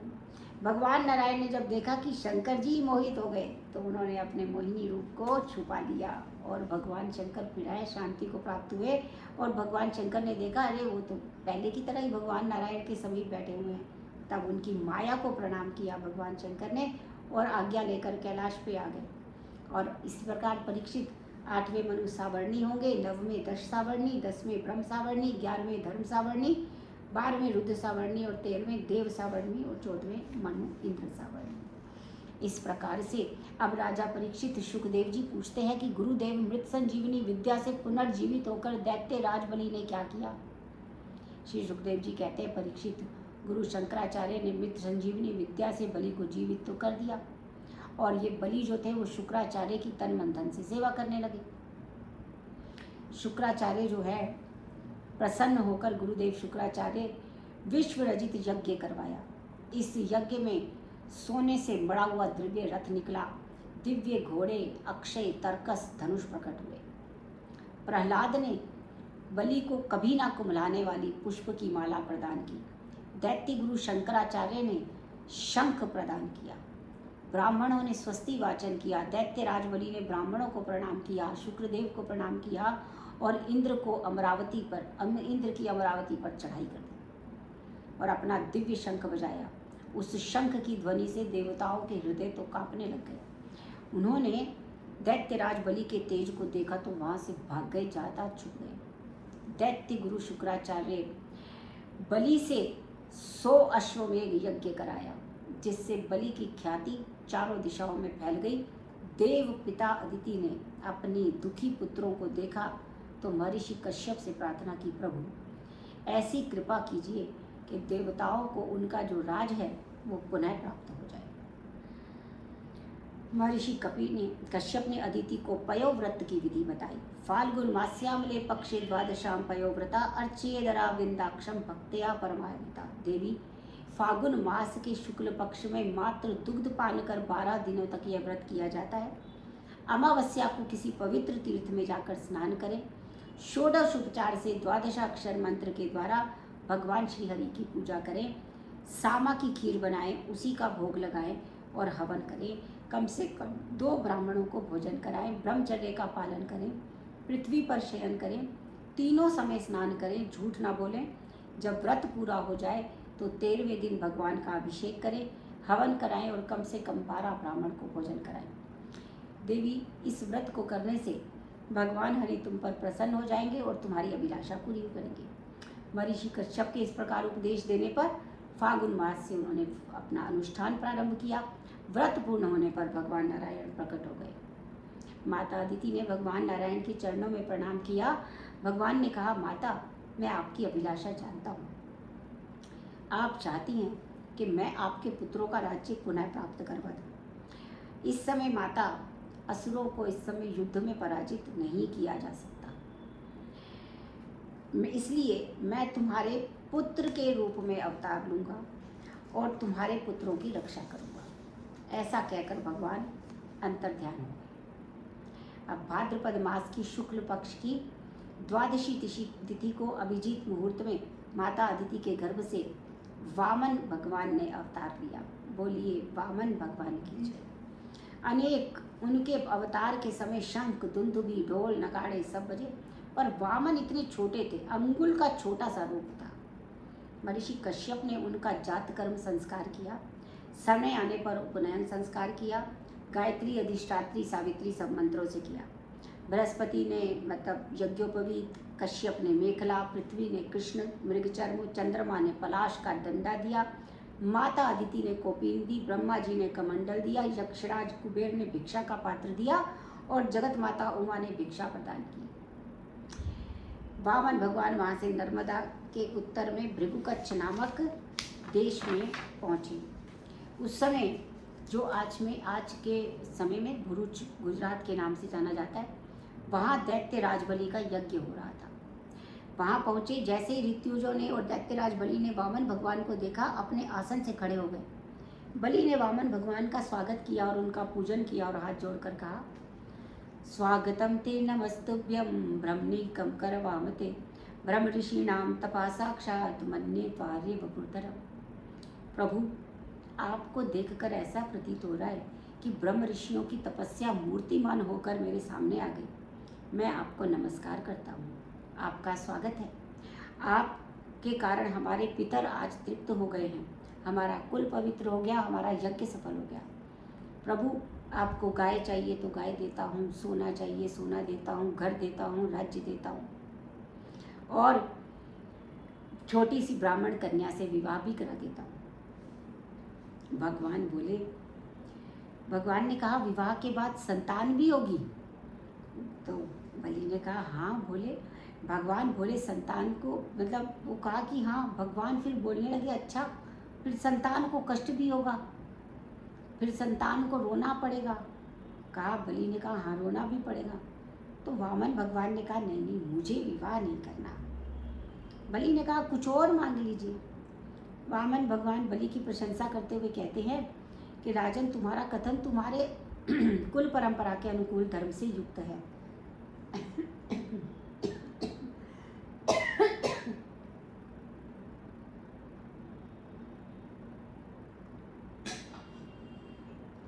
और इसलिए तुम्हारे यश को बढ़ाने वाला है। तुम्हारे कुल में कोई ऐसा उत्पन्न नहीं हुआ जो कुछ देने की प्रतिज्ञा करे और मुकर जाए। तुम्हारे पिता विरोचन बड़े ब्राह्मण भक्त थे। एक बार देवता ब्राह्मण का वेश धारण करके उनके पास आए, उनसे उनकी आयु का दान मांगा। विरोचन जानते थे ब्राह्मण वेश में देवता है, तो फिर भी उन्होंने अपनी आयु का दान दिया। फिर महाराज बलि ने कहा, प्रभु अब बातें तो बड़ी अच्छी अच्छी करते हैं, बताइए आप कौन हैं? कतस्त्वम ब्रह्मन वामन, भगवान ने कहा अपूर्वा मुझे पता ही नहीं मैं कौन हूँ। बलि ने कहा क्वचित बस्ती, आप कहाँ निवास करते हैं? भगवान ने कहा अखिलम ब्रह्म सृष्टि, संपूर्ण ब्रह्मांड में। बलि ने कहा कस्ते त्राता, आपके रक्षक कौन है? वामन भगवान ने कहा अनाथा, मैं तो अनाथ हूँ। बलि ने कहा क्वचित पितरो, तुम्हारे माता पिता कौन है? भगवान ने कहा नैयुतास्तम स्मरामि, मुझे तो कुछ भी स्मरण नहीं। बलि ने कहा किम ते अभीष्टम ददामि, अब मैं आपको क्या दूं? भगवान ने कहा त्रिपदी परिमितम भूमि, मुझे अपने चरण कमलों से 3 पग भूमि चाहिए। बलि ने कहा अल्पम एतद, ये तो बहुत कम है। भगवान बाप ने कहा त्रैलोक्यम भाव गर्भम बलमिति निगत स्वामनोनस्य पायात, उन्होंने कहा मेरे लिए तो बस ये त्रिलोकी के समान है। बलि ने कहा प्रभु फिर से विचार कर लीजिए, क्योंकि एक बार कर याचना बलि राजा के द्वार, फिर कोई दुर्याचक नहीं करे और की आस। ने कहा कि एक बार जो मेरे से वर मांग लेता है फिर उसे किसी से वर मांगना नहीं पड़ता। वामन भगवान ने कहा असंतुष्टा द्विजा नष्टा संतुष्टाश्च मही भुजा, सा लज्जा गणिका नष्टा निर्लज्जा शुक्लांगना। उन्होंने कहा असंतोषी ब्राह्मण का नाश हो जाता है और बलि धन का उतना ही संग्रह करना चाहिए जितने की आवश्यकता हो। तुम तो मुझे मात्र 3 पग भूमि दे दो। जब भगवान बार बार 3 पग भूमि की याचना कर रहे थे तो शुक्राचार्य को संदेह हो गया। उन्होंने कहा इस समय वेद पाठ करने वाले ब्राह्मणों के मुख से मंत्र निकला इदम विष्णु विचक्र में त्रेधा निददेवदम, ये विष्णु हैं, 3 पग में समूची पृथ्वी नाप लेंगे। जैसे ही शुक्राचार्य ने यह मंत्र सुना, ध्यान लगाकर देखा तो समझ गए ये विष्णु वामन के वेश में है। दैत्यराज बलि से कहा राजन इसमें कपट है। बोले शुक्राचार्य विष्णु वेश वामन धरो करण हेतु सुरकार्य। बलि ये जो तुम्हारे सामने खड़े हैं ना, ये देवताओं का काम सिद्ध करने के लिए वामन रूप में विष्णु आए। ये तो 2 पग में त्रिलोकी नाप लेंगे, तुम अपने वचन को पूर्ण नहीं कर पाओगे तो ये तुम्हें नरक में डाल देंगे।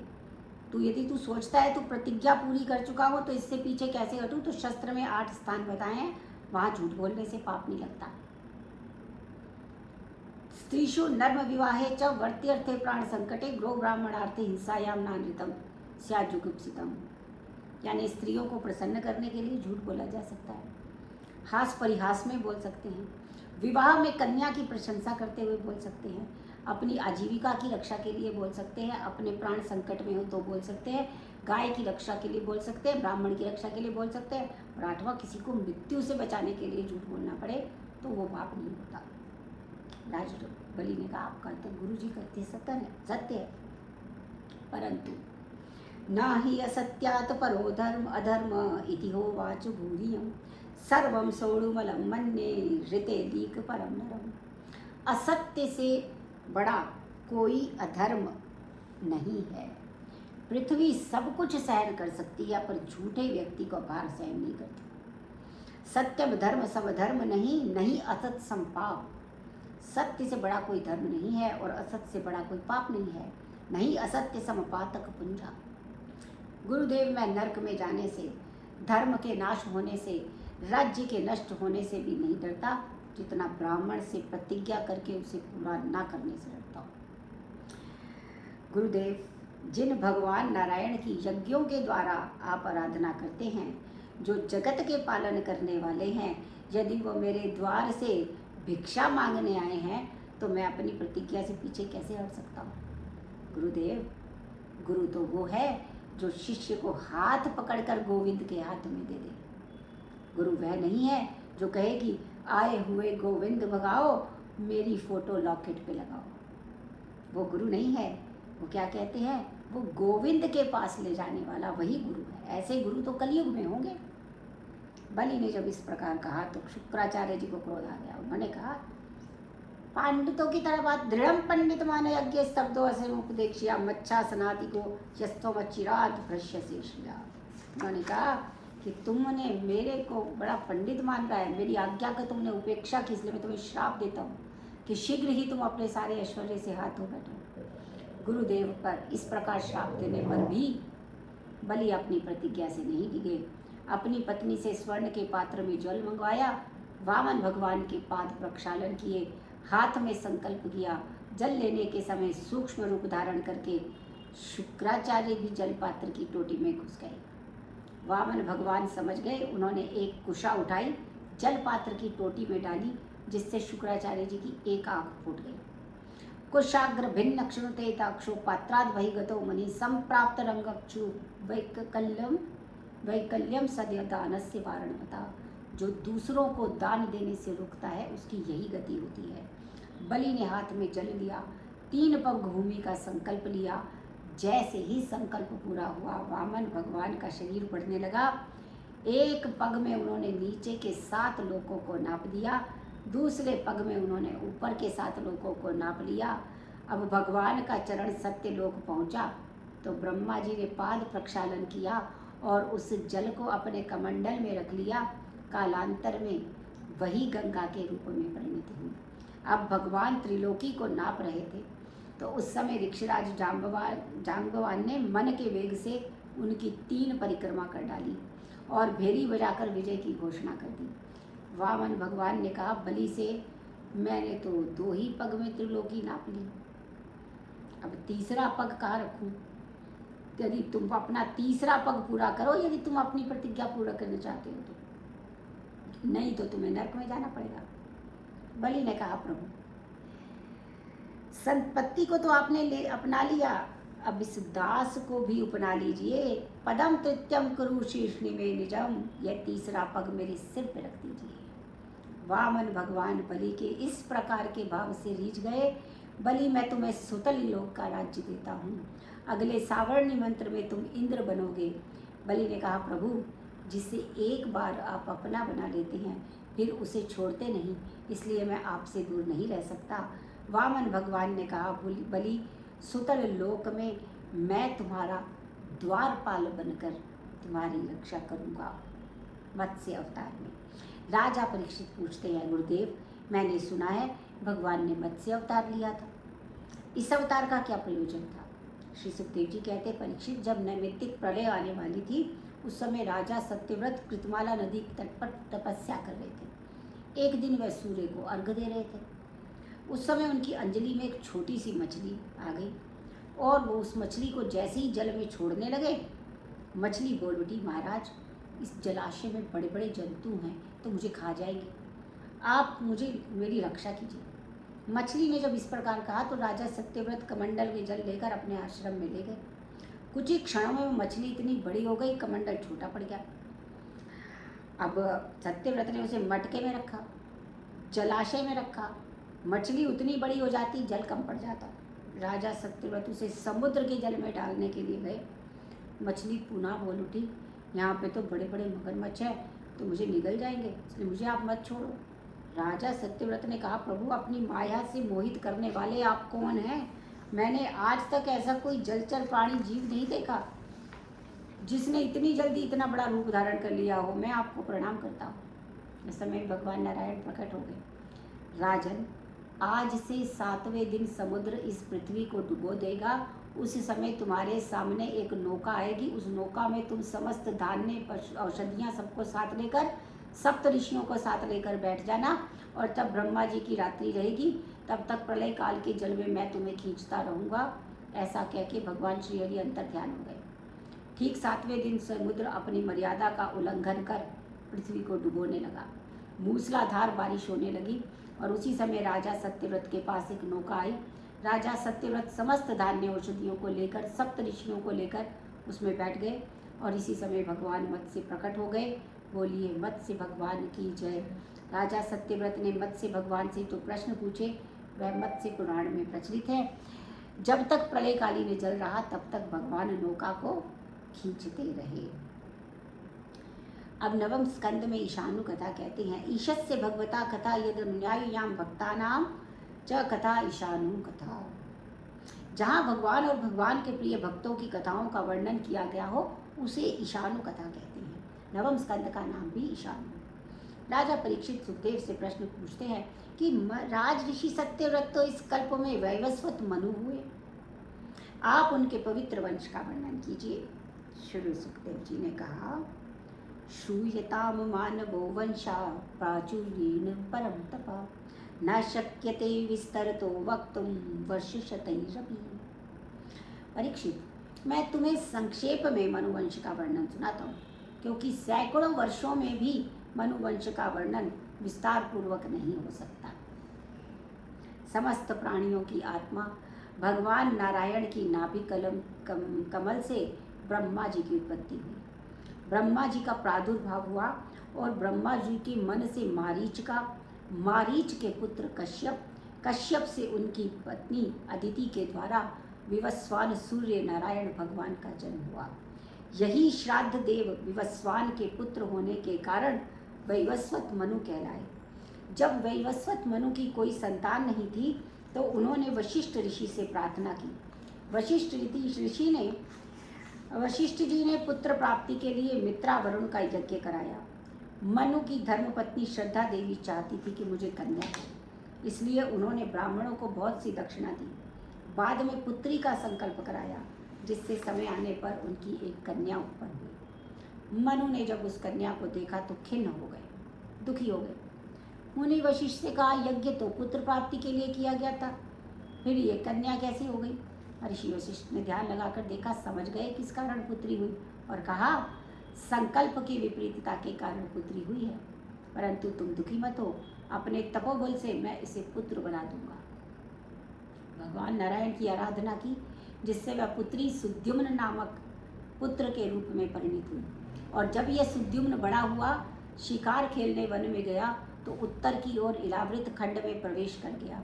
वहाँ भगवान शंकर का श्राप था कि जो भी पुरुष वहाँ प्रवेश करेगा वो स्त्री बन जाएगा। सुद्युम्न पुनः स्त्री बन गया। अब वो एक वन से दूसरे वन में भटकने लगा।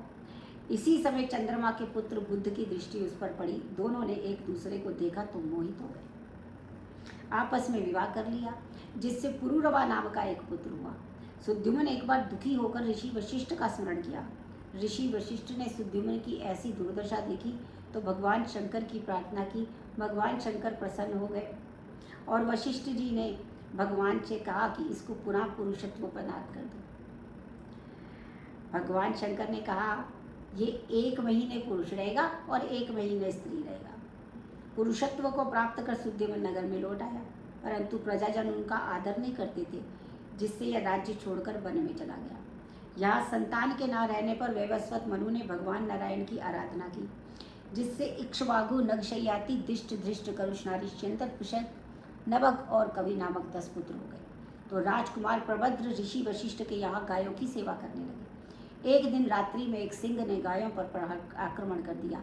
सिंह को मारने के लिए अंधेरे में प्रभद्र ने तलवार चलाई, जिससे सिंह तो बच गया, गाय की हत्या हो गई। गुरु वशिष्ठ को जब पता चला तो उन्होंने उसे श्राप दिया, तुमने शूद्र की तरह काम किया है, इसलिए तुम शूद्र हो जाओ। प्रभद्र ने गुरुदेव के चरणों में प्रणाम किया और वन में चला गया। भगवान की आराधना कर भगवान को प्राप्त किया। मनुपुत्र सयाति भगवान ब्राह्मणों के परम भक्त थे। उनकी सुकन्या नाम की एक पुत्री थी। एक दिन वे अपनी पुत्री सुकन्या के साथ महर्षि च्यवन के आश्रम में आए। वहाँ एक दिन वे अपने सुकन्या ने एक स्थान पर बामी से निकलती ज्योतियों को देखा तो कांटे में उससे उसे छेद किया। उसमें से रक्त प्रवाहित होने लगा। यह देख सुकन्या अत्यंत भयभीत हो गई।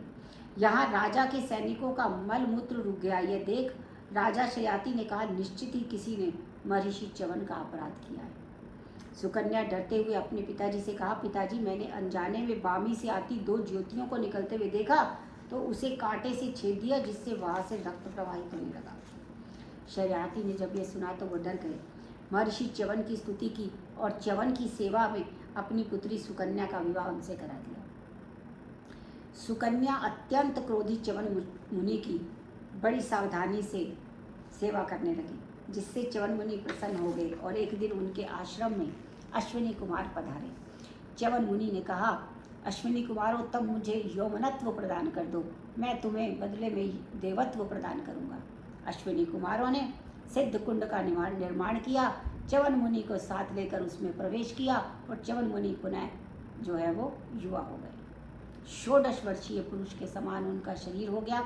शरियाती च्यवन मुनि आश्रम में आए तो वहाँ उन्होंने अपनी पुत्री सुकन्या को एक युवा पुरुष के साथ बैठा हुआ देखा तो क्रोधित हो गए। कहने लगे, तूने कुल को कलंकित किया और अपने बूढ़े पति को छोड़कर इस जार पुरुष की सेवा कर रही। सुकन्या ने कहा, पिताजी, ये युवा पुरुष आपके जमाई महर्षि च्यवन हैं। अश्विनी कुमारों के कारण इन्होंने यौवनत्व की प्राप्ति की है। यह सुनकर राजा शरियाती प्रसन्न हो गए। महर्षि च्यवन ने शरियाती से सोम यज्ञ करवाया और जब उस यज्ञ में इंद्र विघ्न डालने आया तो महर्षि च्यवन ने इंद्र का हाथ स्तंभित कर दिया और इंद्र से अश्विनी कुमारों को देवत्व प्रदान किया। शरियाती के पुत्र अनंत हुए। अनंत से रेवत का जन्म हुआ। रेवत के पुत्र कुमकुमदुमी हुए और कुमकुदुमी से रेवती का जन्म हुआ, जिसका विवाह चंद्रवंश में हुआ और उससे चंद्रवंश में उत्पन्न हुए बलराम जी के साथ हुआ। महाराज के अब नाभाग के वंश का वर्णन यहाँ से प्रारंभ होता है। परीक्षित मनुपुत्र नभग के पुत्र नाभाग हुए। जब नाभाग विद्या अध्ययन के लिए गुरुकुल आए हुए थे तो उनके भाइयों ने सारी संपत्ति आपस में बांट ली। जब वो विद्या अध्ययन करके लौटे तो उन्होंने अपना हिस्सा मांगा। भाइयों ने कहा, तुम्हारे हिस्से में संपत्ति नहीं, पिता है। नाभाग अपने पिता को लेकर वन में आ गए और नाभाग बड़े विद्वान थे। उन्होंने वन में ऋषियों को यज्ञ करते हुए देखा तो नाभाग से कहा, बेटा, ये ऋषि 6वें दिन के यज्ञ में भूल कर बैठते हैं, इसलिए तुम वैश्वदेव संबंधी 2 सूक्त इन्हें बतला देना। नाभाग ने जब वे सूक्त उन ऋषियों को बताने के लिए आए तो ऋषि प्रसन्न हो गए और बचा हुआ धन नाभाग को दे दिया। जिसे लेकर नाभाग आने लगे तो उत्तर दिशा से एक पुरुष प्रकट हुए। उन्होंने कहा, यज्ञ के बचे हुए धन पर तो मेरा अधिकार है। नाभाग ने कहा, ऋषियों ने इसे मुझे दिया है, इसलिए यह धन मेरा है। पुरुष ने कहा, अपने पिता से पूछो। नाभाग जब अपने पिता से पूछने आए, पिताजी ने कहा, बेटा, दक्ष प्रजापति के यज्ञ में यही निर्णय हुआ था कि यज्ञ के अवशिष्ट धन को भगवान शिव को अर्पित किया जाएगा, उनका अधिकार होगा। नाभाग ने भगवान शंकर को प्रणाम किया और कहा, प्रभु, इस धन में मेरा अधिकार नहीं, आपका ही अधिकार है। भगवान शंकर नाभाग की सत्यनिष्ठा से प्रसन्न हो गए, उन्हें ब्रह्म तत्व का उपदेश दिया और अंतर ध्यान हो गए। इन्हीं नाभाग के पुत्र जो है वो भक्त अम्बरीश हुए। तो यहाँ पर हम एक अल्प विराम लेंगे और पुनः कथा को फिर अम्बरीश के जो महाराज अम्बरीश है उनसे हम प्रारंभ करेंगे।